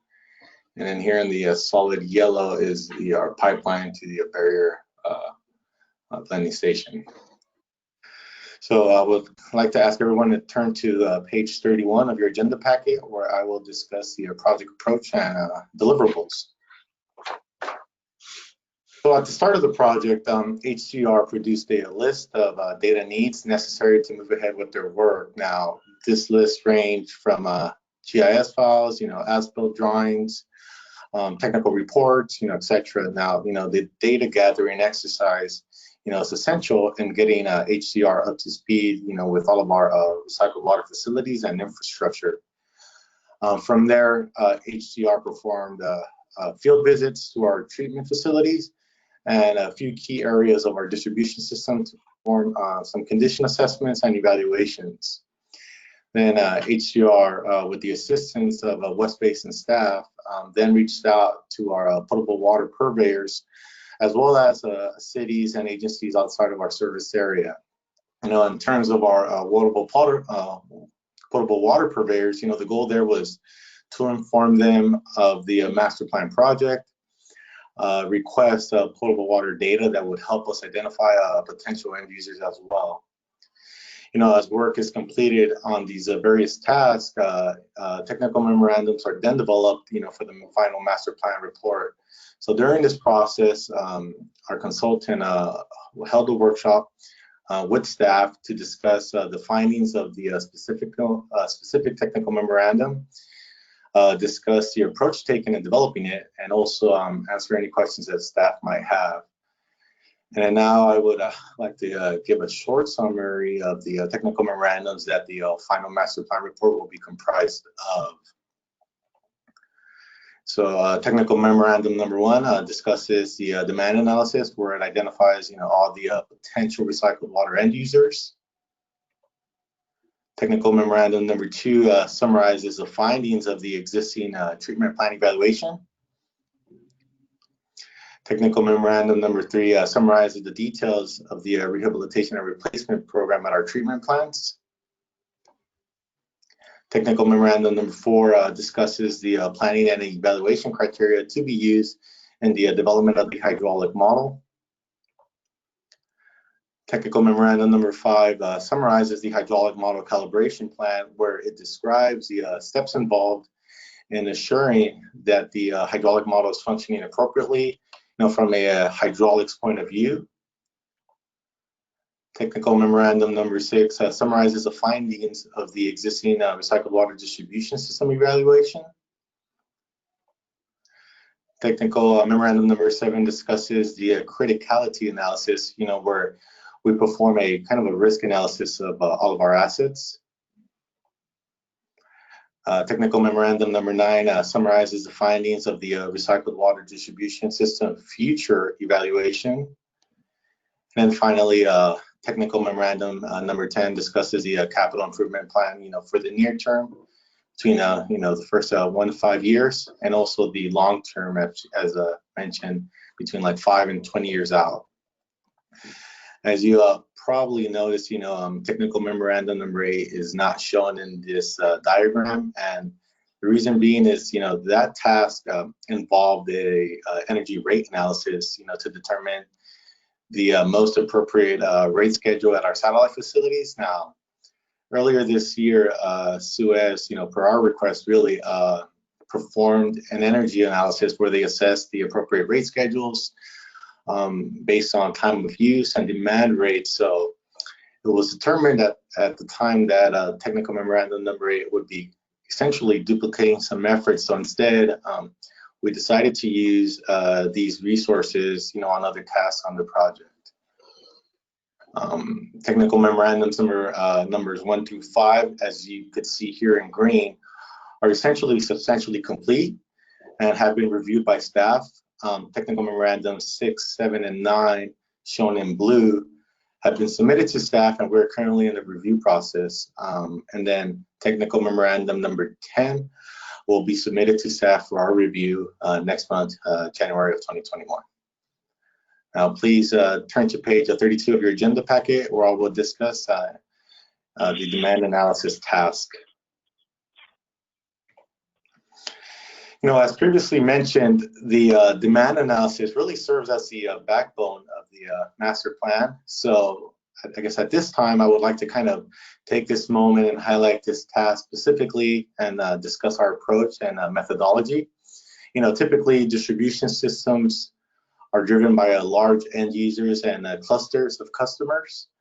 And so here, really the goal is to develop a list of all potential recycled water end users throughout the region and their potential demands. So some of the steps we took. So first, we held an online workshop with our existing potable water purveyors to present the goals of the master plan and point out some key items that we essentially need their assistance on. In our case specifically, we requested potable water user data, and this information was used to analyze the current end user demands. Secondly, we reached out to stakeholders outside our service area, and for example, the cities of Santa Monica, Long Beach, Beverly Hills, and Central Basin, where we held discussions to inform them of the master plan project and also discuss potential opportunities in their jurisdictions. And then last but not least, we held discussions also with regional stakeholders. This included LADWP, WRD, and MWD to discuss potential partnership opportunities in the region. Now, as the list of potential end users continues to take shape, we then move forward with identifying the recycled water products that they would require based on their application uses. So at this point, we developed 4 recycled water product categories. Now we have a Title 22 of recycled water, which is typically used for irrigation and some other applications. Nitrified water, typically used for cooling towers and some industrial applications. RO treated water for industrial uses at refineries, and advanced purified recycled water for groundwater augmentation and barrier injection. If you follow me here to the exhibit on the right of this slide, once again, you see the solid purple line representing our existing distribution system. And then throughout the region, you see circular elements now. You see some obviously smaller than others, and those really represent the potential demand. So as the circular element is just, I guess, small, represents a smaller potential demand that we identified. And as these circles get larger and larger, they just represent a larger potential demand that we identified. And then in yellow, these particular elements represent potential Title 22 customers. And then in orange are our potential treated water end users. And just a little bit north of that, you see these circular elements in blue. Those represent potential nitrified water end users. And then if you go to the top right, you see an inset map, and that shows the city of Malibu, which are in our service area. And we also were able to identify some potential Title 22 end users in that area. Now, please turn to page 33 of your agenda packet while I'll continue the discussion on the demand analysis. Now, after all the potential end users have been identified, we then group them together in terms of their distance to our existing infrastructure, their potential demands, as well as feasibility. Now, in regards to Title 22 recycled water, we group them into 3 different tiers. Tier 1 are potential end users within a quarter mile of our existing distribution system. Tier 2 are potential end users within a half a mile of our existing distribution system. And Tier 3 potential end users are beyond the half a mile of our existing distribution system. Now, the reasoning behind these groupings is that we believe Tier 1 and Tier 2 potential end users are more feasible due to the close proximity to our existing distribution system. Now, on the other hand, Tier 3 potential end users are further away from our existing distribution system and therefore are not deemed feasible at this point in time. But, as we expand our distribution system through various projects, these Tier 3 potential end users can become feasible in the future. After some discussions also with our current refinery customers, Chevron, Marathon, and Torrance, we were able to identify potential use of additional nitrified water and or RO treated water, but this would ultimately require expansion at our satellite facilities where necessary. In the Los Angeles Harbor region, we were able to identify a few refineries that have the potential to be large end users. Now, these refineries will likely demand a large supply of RO treated water, for their industrial applications. And finally, we identified some potable reuse opportunities in the region. Now, this includes new injection wells for the West Coast barrier, and additionally, some groundwater augmentation in the West Coast Basin. If you follow me here on the exhibit on the right of the slide, once again, you see our existing Title 22 distribution system in the solid purple lines. And really, this exhibit is highlighting the Tier 1 and Tier 2 customers. So you see these kind of circular elements, again, not necessarily representing demands, but just potential end users in the region. So the blue circular shapes are the Tier 1 customers that we, potential Tier 1 customers that we identified. And also you see in the kind of green circular shapes here are, that represents our Tier 2 potential end users. Now, please turn to page 34 of your agenda packet, where I will discuss the project schedule. Now, I apologize, the project schedule looks a little funky here. I don't know what happened, but just to quickly highlight, I want to, the project kickoff meeting for the master plan was held in, or started in February of 2020 of this year. And obviously, we did a lot of tasks and everything from that point to where we're at now. And the kind of remaining, I guess, milestones or highlights really is the technical memorandum number 10, the draft capital improvement plan or program is scheduled to be submitted to West Basin to staff in next month in January of 2021.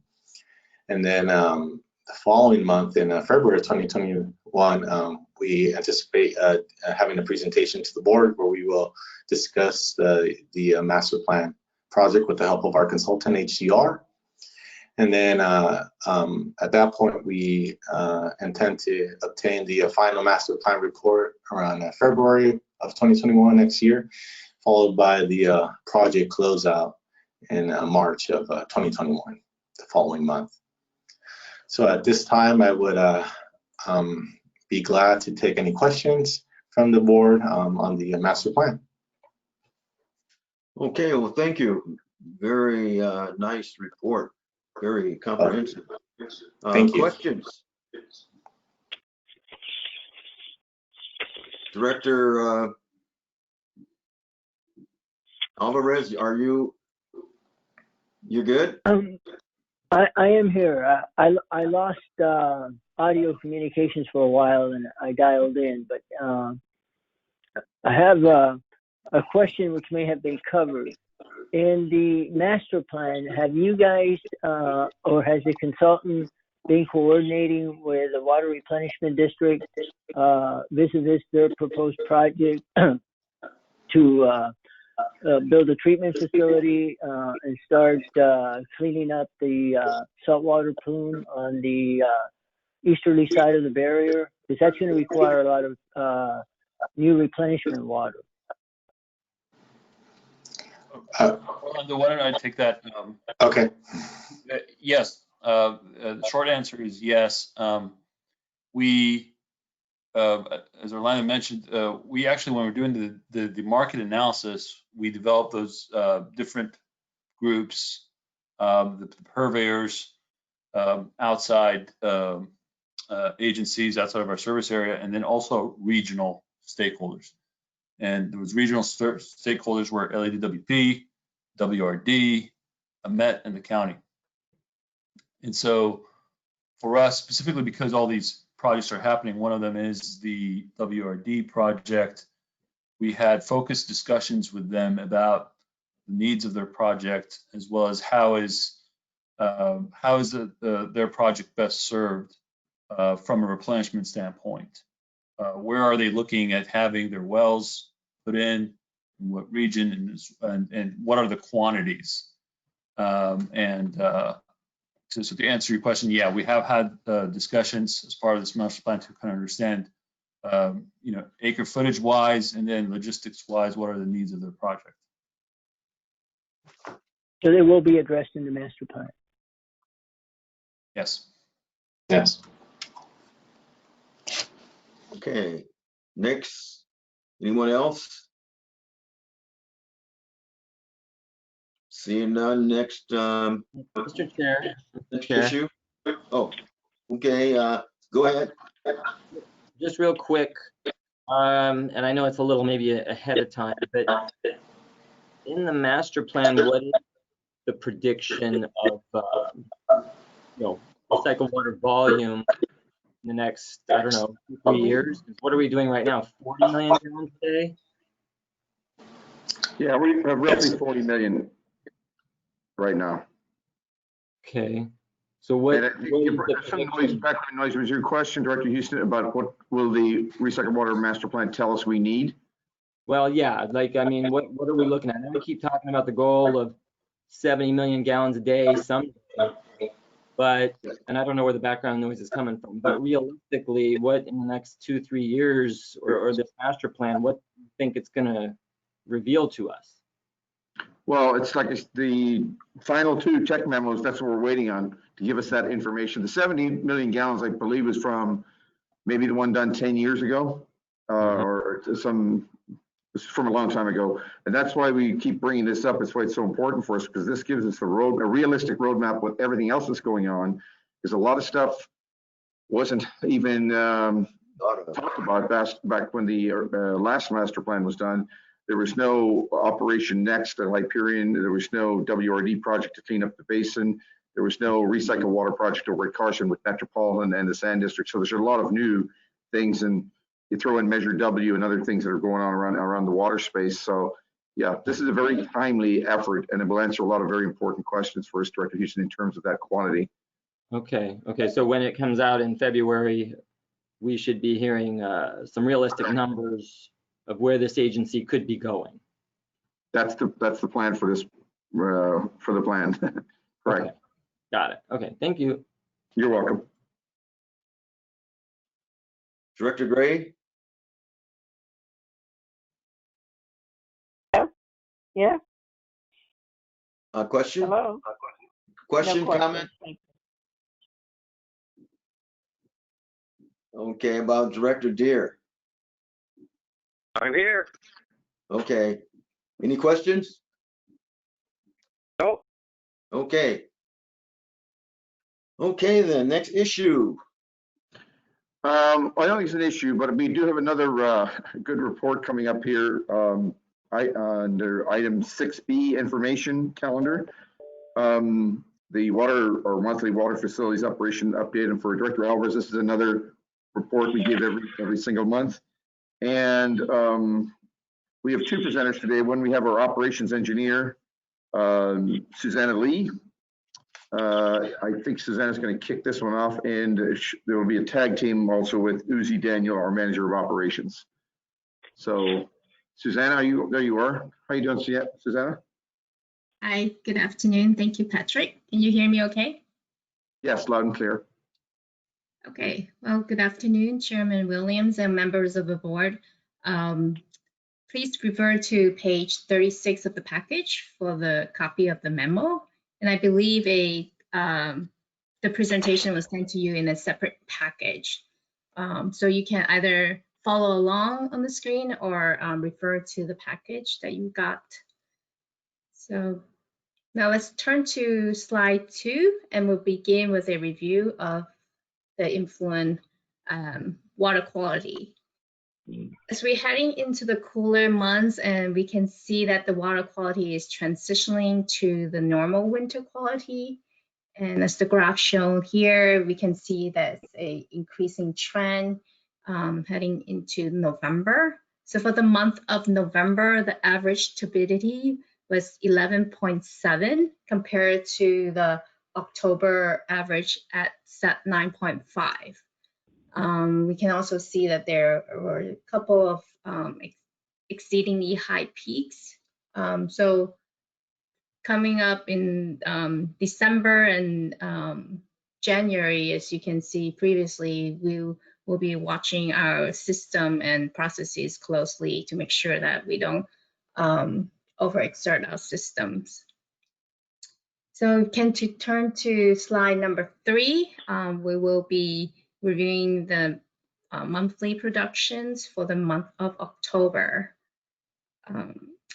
So as a reminder to the board, the first quarter of the projected sales that we made earlier this year, it was adjusted with having percent reductions that we see from April to June when COVID was first started. So for the second quarter projected sales, though, staff assumed that the COVID conditions would be lifted by now, and that the budget would have been followed normally as previous years. So granted, we are well into the second quarter and the COVID conditions continues, we will be monitoring the recycle demand closely and update the board any significant changes. So just a recap, at the end of the first quarter, recycle sales were pretty much on target as what we budgeted. But for the month of October, total recycled water production was down by about 7%, probably due to COVID conditions. And with that, I just wanted to highlight a couple of points on this chart and a couple of the production. First, the barrier production, it was down mainly due to the continuous LA County public work, maintenance work on their injection wells and system. The county started reducing injection target from 12.5 to 11.5 beginning in October, and the maintenance works are continue working on. And actually, recently, the target has lowered to 7.5 currently. Two other items I want to highlight, it includes the JMM low pressure boiler feed. As mentioned previously, when we budget for the boiler feed at JMM, we looked at the past 5 years demand and productions, and we just noticed that last year, fiscal year, that Marathon began to rely more on their groundwater well within. So this 26% is mainly due to the budget change and the groundwater well reliance rather than recycled water reliance from the refinery. And compared to FY 19 and 20, this October numbers is pretty much aligned with the October last year production. Lastly, you can see there is a huge reduction in the Torrance nitrified production. There are a couple reasons that could contribute to this significant reduction. And for one, October month temperature were lower, and so there's less heat demand there. But we talked to the refinery staff. The main reduction reason is that due to the COVID conditions, gasoline demands is remaining really low, and so they're keeping the production there at the minimum. So, and I anticipate that we will continue to see a reduction here for the months to come. I took a quick look at the November numbers, which finance just completed earlier today. And for the month of November, we were down overall for the month of November, 7% different compared to the budget. But cumulatively, right now, recycle sales is roughly about 3% below budget. So moving on to slide number 4 on the presentations. Staff would like to just provide a quick update on the barrier production. Here is a historical barrier production graph. As the graph indicates, West Basin began recycled water injections in the mid-1995, 90s, and from 0%, and then slowly ramping up to averaging between 20 to 40% in late 1990s to early 2000s. And then we were able to increase that injections in between 50 to 80% from early 2000s all the way up to 2016. And then our recycled water barrier injection system finally reached greater than 90% injection rates, started from 2017 to 2018, and we finally recently reached a more than 90% and currently at 100% injection. So similar to our assets, the county is currently busy rehabbing their wells, as I mentioned earlier, and they were put offline. And so you can see there is a reduction in their injection target. And Uzi will be provide an update on the county barrier injection rehab projects in a minute. And so with that, as I mentioned, they continue with some of their maintenance work, and the injection rates will remain to be lower than anticipated. So before I hand the presentation over to Uzi, I'll just touch upon some highlights on maintenance side. So please turn to slide 5 of the packet. So in November, we had a brief 8-hour scheduled shutdown for our barrier system to perform some minor annual maintenance work on this lime saturated water solution supply lines. And these lines need to be cleaned annually just due to the nature of the lime scale buildup, and which create restrictions for operations. So operations staff and maintenance staff also took the opportunity to perform other works during this shutdown. So a few of the activities are shown here on the slide. So picture 1 here on the top left, you can see that the staff were cleaning the barrier lime saturator. And on the bottom left, staff also replaced 288 UV lamps for the last train that needed lamp replacement. Here in the middle, staff was actually really inspecting phase 5 MF diversion valve, which would not be able to do so without a shutdown of the entire barrier system. So staff took the time to inspect the valve because that's very important for us to be able to provide operational flexibility between barrier and chevron trains. And lastly, this photo on the right is really to highlight a trial test run of a new clover for our submersible MF system. As you are all well aware, the phase 4, which is the submersible microfiltration system, were refitted with PVDF membranes 3 years ago, which now are subjected to very high chlorine concentrated backwash and cleaning. So the original mechanical parts were not designed to handle these high concentrated chlorine dose. And so we are seeing oxidations on some of these plastic parts. So staff reach out to Sinor, and we are currently testing these their clovers compared to the original Evoqua OEM parts. So with that, I will hand it over to Uzi to continue to talk about the barrier system and the rest of the update. Thank you, Suzanne. I appreciate you also for continuity, keeping the slide presentation up. Good afternoon, directors and members of the public. This update is given monthly with a lot of the similar dashboards you're used to. There are small changes, but we like to keep the board updated, and it allows us, if there are any sudden changes, to let you know, such as in compliance. And it also gives us the opportunity to update you on things that may not happen as often, but a quarterly update. And our work with the county is an example of that. There have been some questions on the county's well rehab project.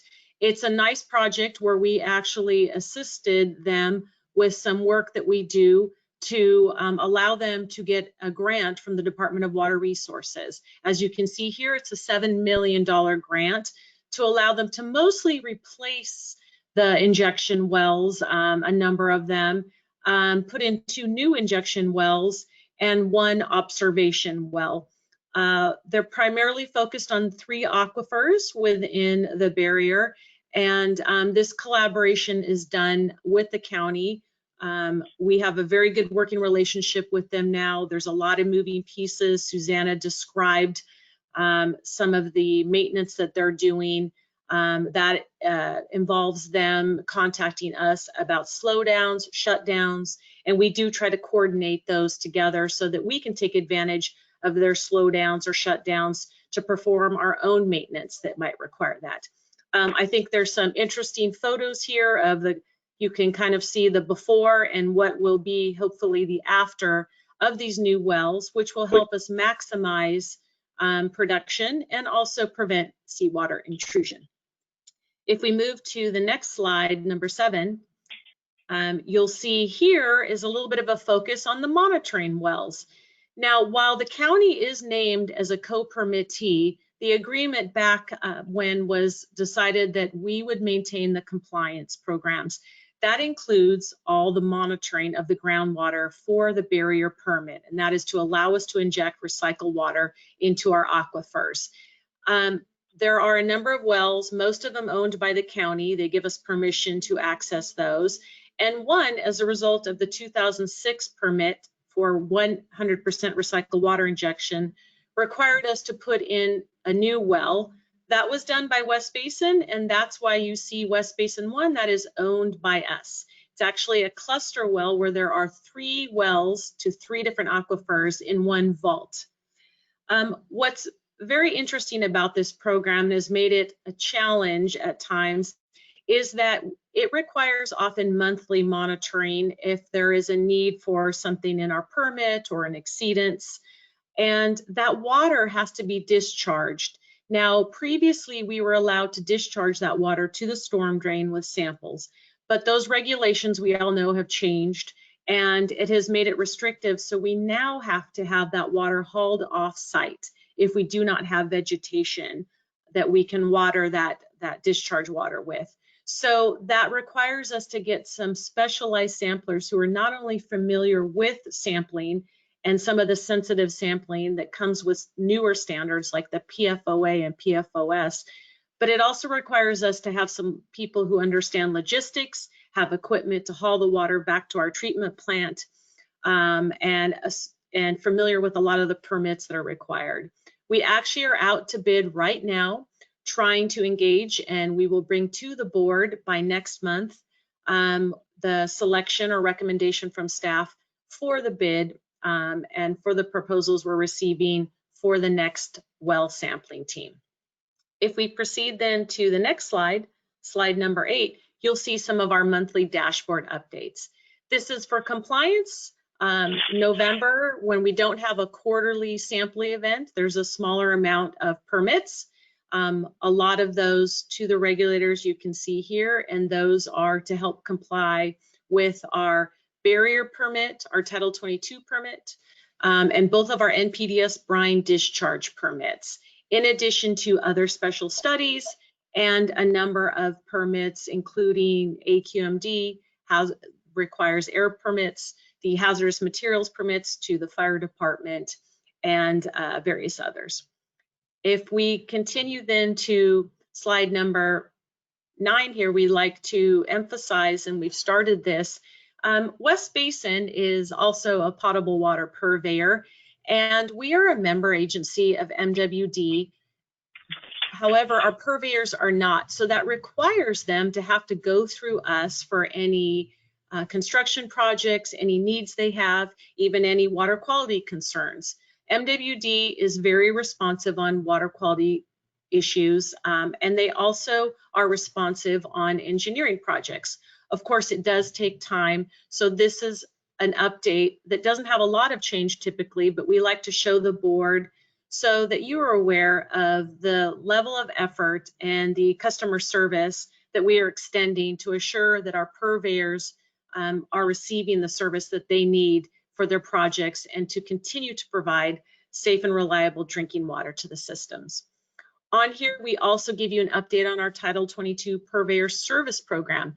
That's a unique program. Right now, we have 2 enrolled in that program, the City of Inglewood and the City of Manhattan Beach, who engage us to help schedule sampling for their wells, get the laboratories, the commercial laboratories, on our contract for economies of scale, and to work on their CCNR, so that's their Consumer Confidence Report each year, so that we can help them comply with drinking water standards. As a part of that, there is a special program that's done every 3 years, the UCMR. We're on number 4 here, and we are just finishing up the last one. This last quarter in November was Inglewood's last sample, so you'll probably see the UCMR disappear from this table until about spring when we start up the Title 22 service program. And then finally, for potable water, we keep our brewer desalter production on here. It has been offline in November. It's a result of some of the clogging of our filters. We are working also with WRD, by the way, on some of these issues, some similar issues that they are having at their system. We're hooking up pipes to flush to waste, and we're planning and hoping to get back online by next month or early next year. And if we continue then, I believe there are no more slides, but I would be happy, or Susanna would be happy to answer any questions you might have. Thank you. All right, board members, questions?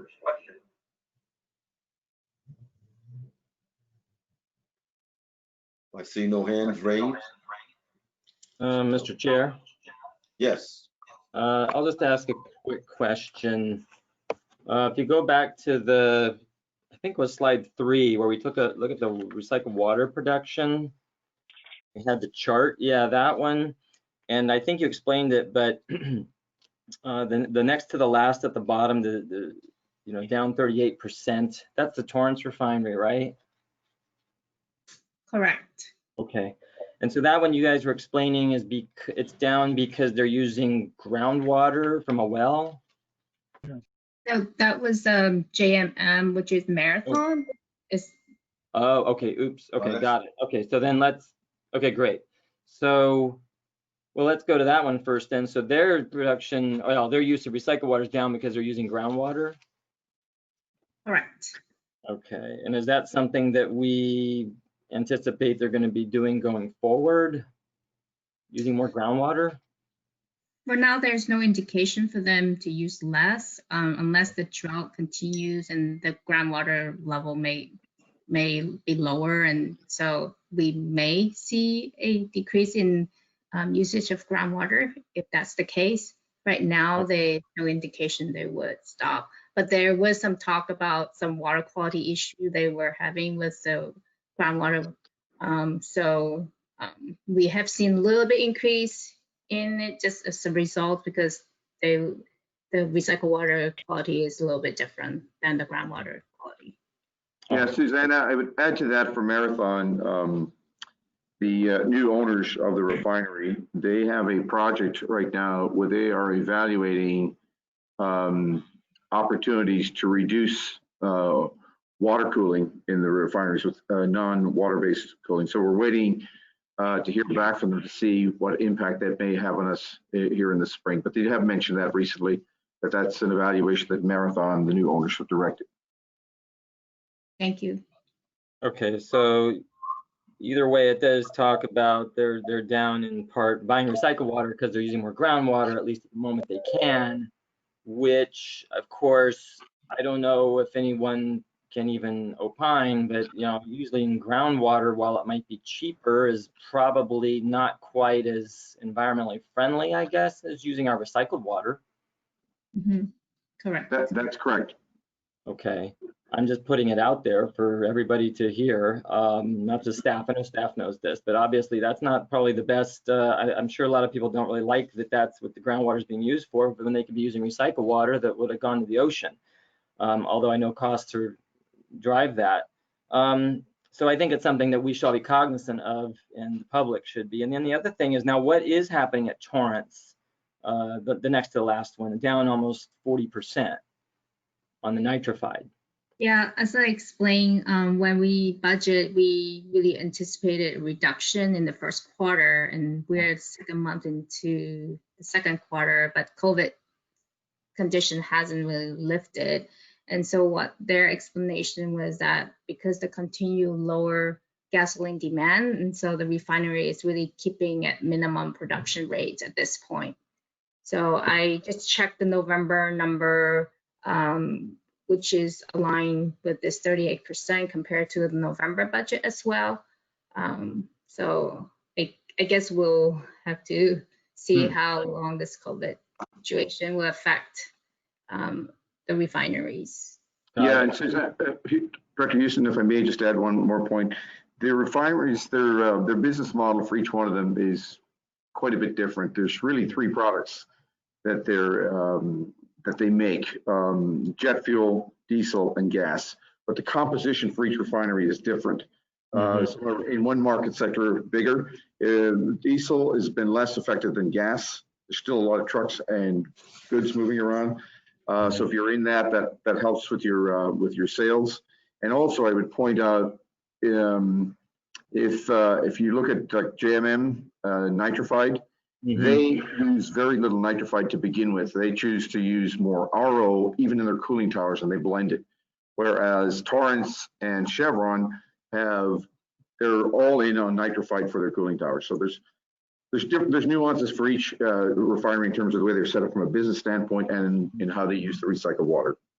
Okay, and then lastly, I see Chevron nitrified is actually up in the midst of this. Okay, yes. I just wondered some clarification, but I did want to understand that about the use of the groundwater, and of course, obviously, that's probably going to be in our recycled water management plan somehow. So, all right, thank you, ladies, very much. Thank you. Okay. Mr. General Manager? Yeah, Chairman Williams, this brings us to our, I'm sorry? Yeah, this brings us to our, this brings us to our. No, I don't have any questions. I'm sorry, Desi, did you have something? All right, I'm sorry. No, Go ahead. I said I do not have any questions. Thank you. Okay. I'm good. General Manager.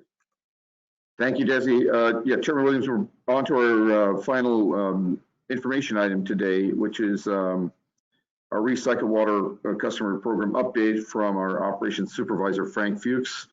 And he's also going to talk about a little bit about a contract, an operations contract with Cal Water that is expiring or comes up to the end of its term mid next year. So, Frank, there you are. Frank, how's the new baby? He's doing great. Thank you, Patrick. Thank you for asking. It's almost 1 year old and keeping us very busy. We're very all right. Not so new, I guess. All right. Good afternoon, Chairman Williams and members of the board. As Patrick mentioned, on this update, I'll be discussing current customers that we're working with to connect to the recycled water system, as well as customers that we're also working with that are already connected to recycled water, but are currently making modifications to their irrigation or potable water And so we help them through the Department of Public Health approval process in that respect. So if you can please turn to your board packet on page 49. So I want to start with an update on the LA Stadium in Inglewood. As we've provided updates to the board, we're continuing to work with developers that are moving forward with additional construction projects at this site. This specific project is identified as the MU2C residential by the developer. And so this site is planned to use recycled water for irrigation purposes in public areas, common areas. And they are anticipated to start using recycled water in March of next year.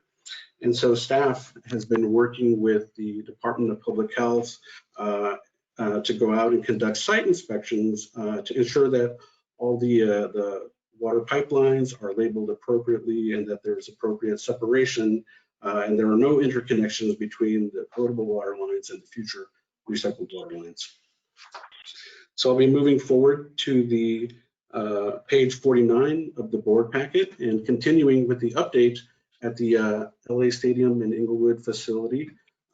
Staff has also been working with the city of Inglewood to connect the transit facility, their irrigation system, to recycled water.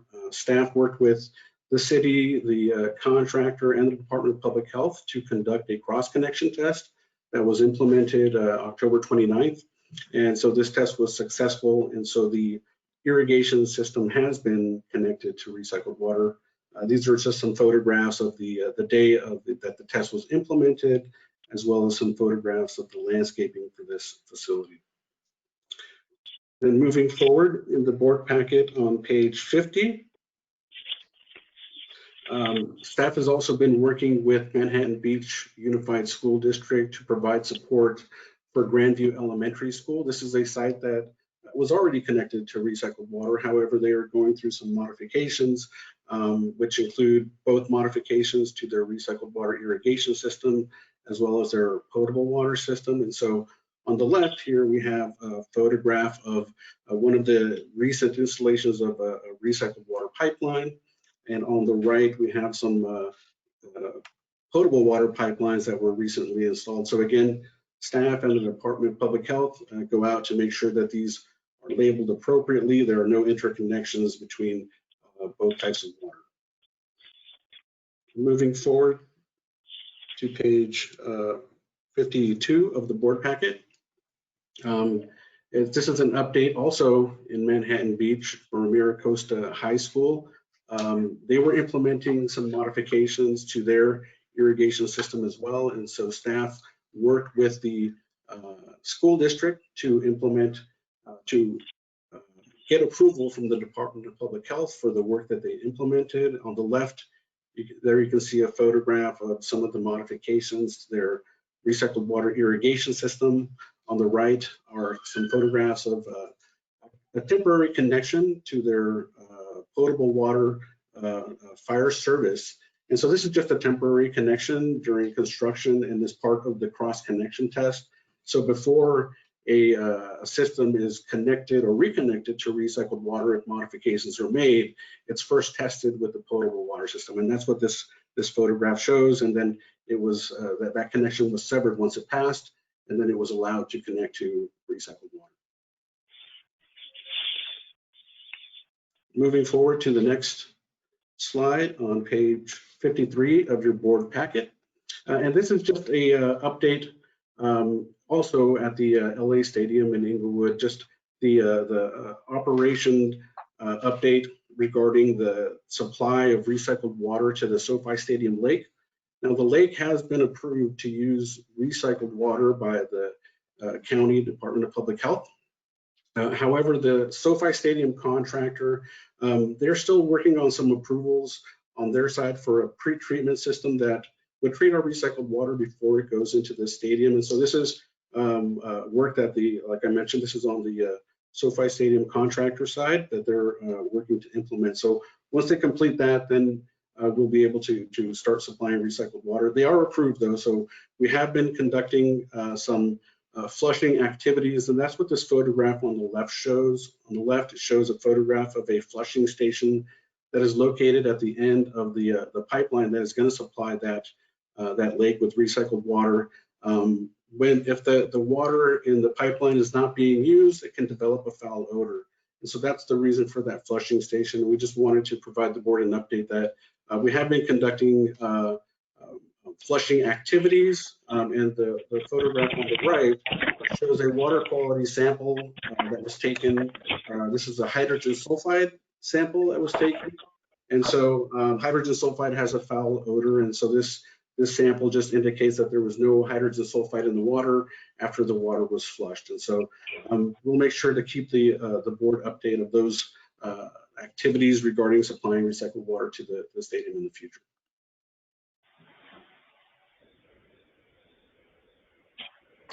Now moving forward to page 54 of the board packet.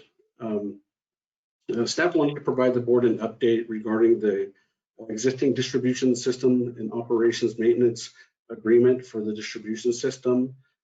The district currently has an agreement with California Water Service Company for the maintenance of the distribution system. California Water Service Company is one of the purveyors within West Basin service area.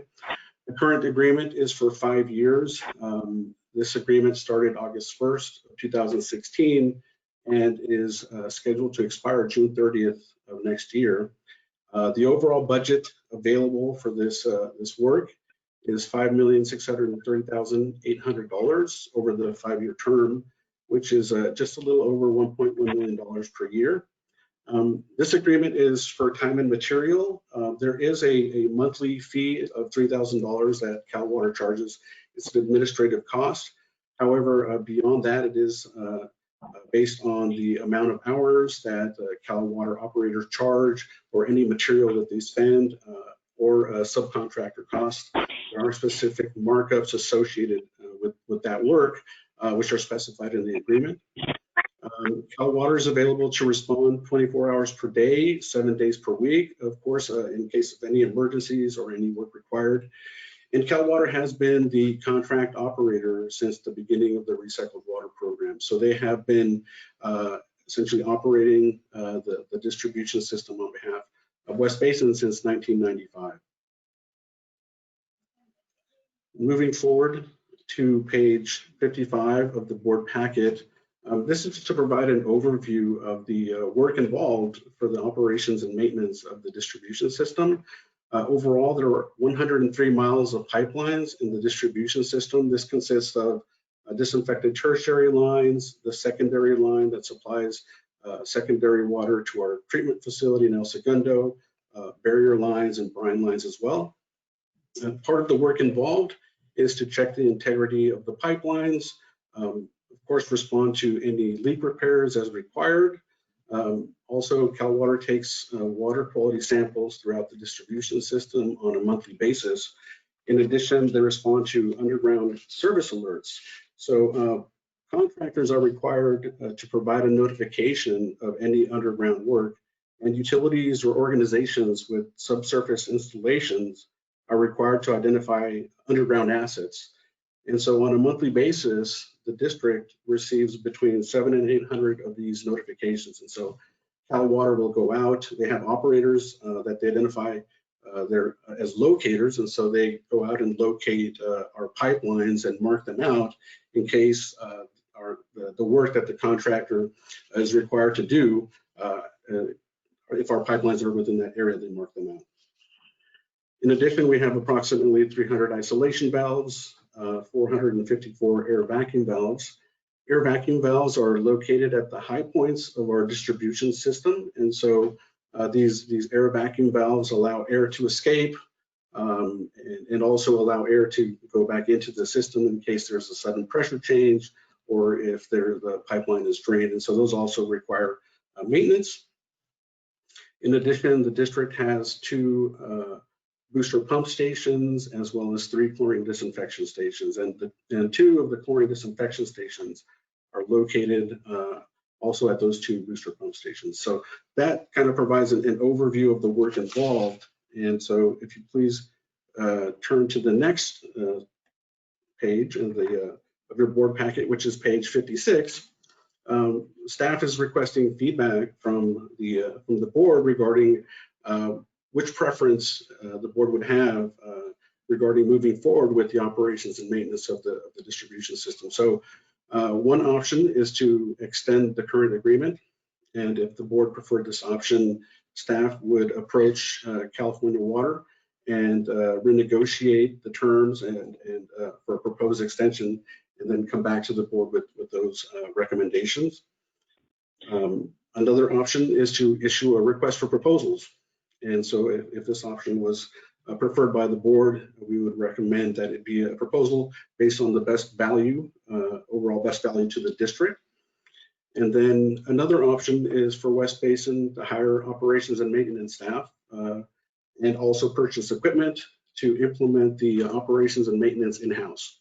And so if this option is preferred by the board, it would require a more detailed study, a study really to understand the overall labor required, the overall labor costs, the overall equipment, where this equipment would be stored, where the material would be stored, really understand the overall liability of implementing the work in-house.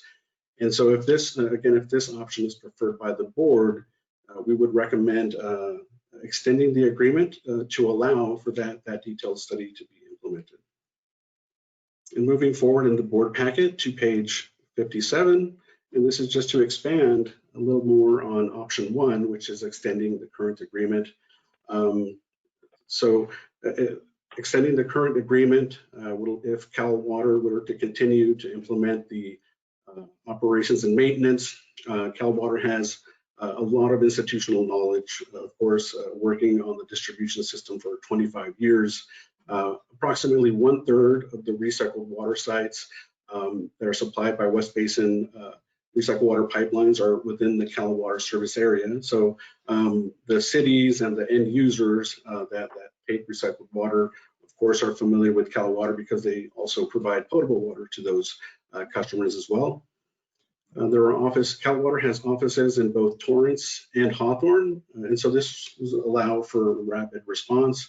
And in addition, because they have these two offices, Cal Water would have available operators to provide support as needed and equipment as well, because they have these two locations in the service area. In addition, it would provide continuity overall. As I mentioned, the end users, residents are familiar with Cal Water, as well as the cities and the purveyors that are also familiar with working with Cal Water. And again, staff could potentially negotiate markups if this option was preferred. There would not be any competitive bidding, though, of course, if the option were to extend the agreement. Moving on to page 58, just expanding on option two, issuing a request for proposals. Issuing a request for proposals could potentially improve the cost for the district. Of course, it would depend on the proposals received. It would allow for competition. If a new contractor was selected, there would be a learning curve, of course, for this contractor to be able to really understand the distribution system, the appurtenances in our facilities. It could potentially affect the response to any issues or just in general customer service to overall service area. There would be a loss of the institutional knowledge that, of course, Cal Water has accumulated over the years. And if there was a new contractor, it would definitely require an outreach campaign by staff to reach out to, of course, the end users, the cities and our purveyors. And it would be continuous outreach to make sure that everyone was aware that there was a new contractor that responds to West Basin emergencies and also implements operation and maintenance. So that concludes my report, and I would be happy to answer any questions. Okay, thank you very much for that, Frank. Now, this last item, I thought this was just an informational item, and so this is not for us to to take an action today, right? Correct. Chairman Okay. Williams, this is purely a tee-up information item, just to give the board a heads up that by mid next year, the contract will extend. We would come back probably in January with a formal action item and with the existing contract attached and more detail on these options for the board to give direction. Okay, very good. Any questions from directors? This is Don Deere. Yes. Yeah, I'm wondering about the administrative fee that's added on every month of $3,000. That seems high for whatever they administer. Can't really it has to do more than cover their costs. That's a profit for them, right? Yes, Director. This is a fee that they charge. This pertains to the emergency response service for having an operator on call. This is just historically a cost that they have charged us, but you know, we would definitely be able to go back to Cal Water and renegotiate that if that was a preference of the board. Yeah, and I would say, Frank, it's probably more accurately described as an on-call operator charge, not an admin fee, right? That's correct. Okay, the admin fee is a little bit misleading. All right, thank you. Okay, anyone else? Director Alvarez. Going back to the budgeted amount and the actual charges, since everything is basically with the exception of the $3,000 monthly retainer, how much are they actually running per year in terms of operating costs? Well, currently we're budgeted approximately 1.1 million per year, but the average cost does vary per month, Director. We do budget some funds in there for emergency response and leaks. So the average monthly invoices can vary between $50,000 to $100,000 per month. Okay, but maybe you don't have the answer right now. I would like to know for the last 5 or 4.5 years since they've been on this current contract is 4.5 years old. What have been on a annual basis? What have been the cost for the contract? Okay, Director Alvarez, we'll provide those actuals for the duration of this current contract. We'll get those to you. Okay. Anyone else? I've got another question. Go ahead. Under, you gave us 2 options for proceeding for the operation contract in the future. One would be to extend the current agreement. The other one would be to go out to bid. And in terms of extending the current agreement, the last bullet was no competitive bidding. Why is that a benefit to keeping the current agreement? Yeah, no, I apologize if I didn't distinguish that, Director. It was more meant as an information, not as a benefit. But you're correct. It would be not be a benefit. Okay. Anything else? Just a quick one from me. Who has expressed an interest in bidding on this over the years? We haven't received. Go ahead. Go ahead, Frank. Sorry. I was just going to say, yeah, no, we haven't been approached. There was several years ago, I believe the city of Torrance had asked a question about it, but they didn't. There was no additional request from any other potential contractors. Okay, now the infrastructure that's involved is all owned. This actually is owned by us. Correct. Yes. Is that correct? Yes. Yes. Okay. And just I might add to Frank's statement there. This distribution systems and contract operations firm, it's a bit of a specialty thing. There's not a whole lot of people out there with all the kind of equipment and yards close by and equipment that they can respond. So that doesn't mean that we wouldn't get responses. I think we would, but it's not like I wouldn't expect an awful lot of people to bid on something like this if they weren't already set up in the area. Do we own a yard?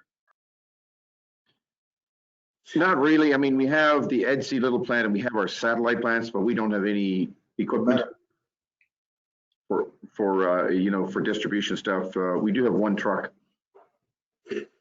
That's our fleet. And I would add that our satellite plants and Edwards Little are pretty tight in terms of real estate already. Okay. Very good. Thank you. Any other questions? So I guess we look forward to having an action item before long. That's correct. Okay, thank you. Next item. Next item is closed session. We do not have any closed session today. And beyond that, we have director's comments, item number 8. Director's comments. That brings us to director's comments. Directors, any comments? Director Williams, since no one else jumped in, I'll just say real quick, thanks everybody, really good reports. I know we ask you a lot of tough questions. I think it's very relevant that we understand what's going on and everything that we're making decisions on, but I do want to say thank you for all your hard work. You know, I understand how much goes into it, and putting these packages together, it takes a lot of work. And last but not least, look at how long we've been in this meeting. But I think that's very productive and fruitful. So please know that I do not have a problem having some long meetings once in a while. I want to make sure we understand what's going on, and I do appreciate it, staff. Just keep up the good work, and let's be ready for the next time. All right. So thanks so much. Thanks. Thank you, Director Houston. We really appreciate those comments, and we actually really like the questions. We had great questions today, great input. Thank you. Well, let me say one last thing on the back end of this, because I never get to see everyone's faces, but then when I look in the little sidebar and I see all the folks on the call, so hi everybody. You know, I don't even realize how many are on here sometimes, but I do see that you're all there. So just want to say hello. All right. Yeah. There's 21 on the call today, including the public. Okay. Okay, anyone else? This is Don Deere. Just want to say it was a very informative meeting, and everybody involved did a good job. That's all I have. Thank you. Thank you, Don. All right, thank you. Well, just like I say all the time, you have a very professional staff here that they're all professionals and they do a great job. And this is because they are what they are, professionals.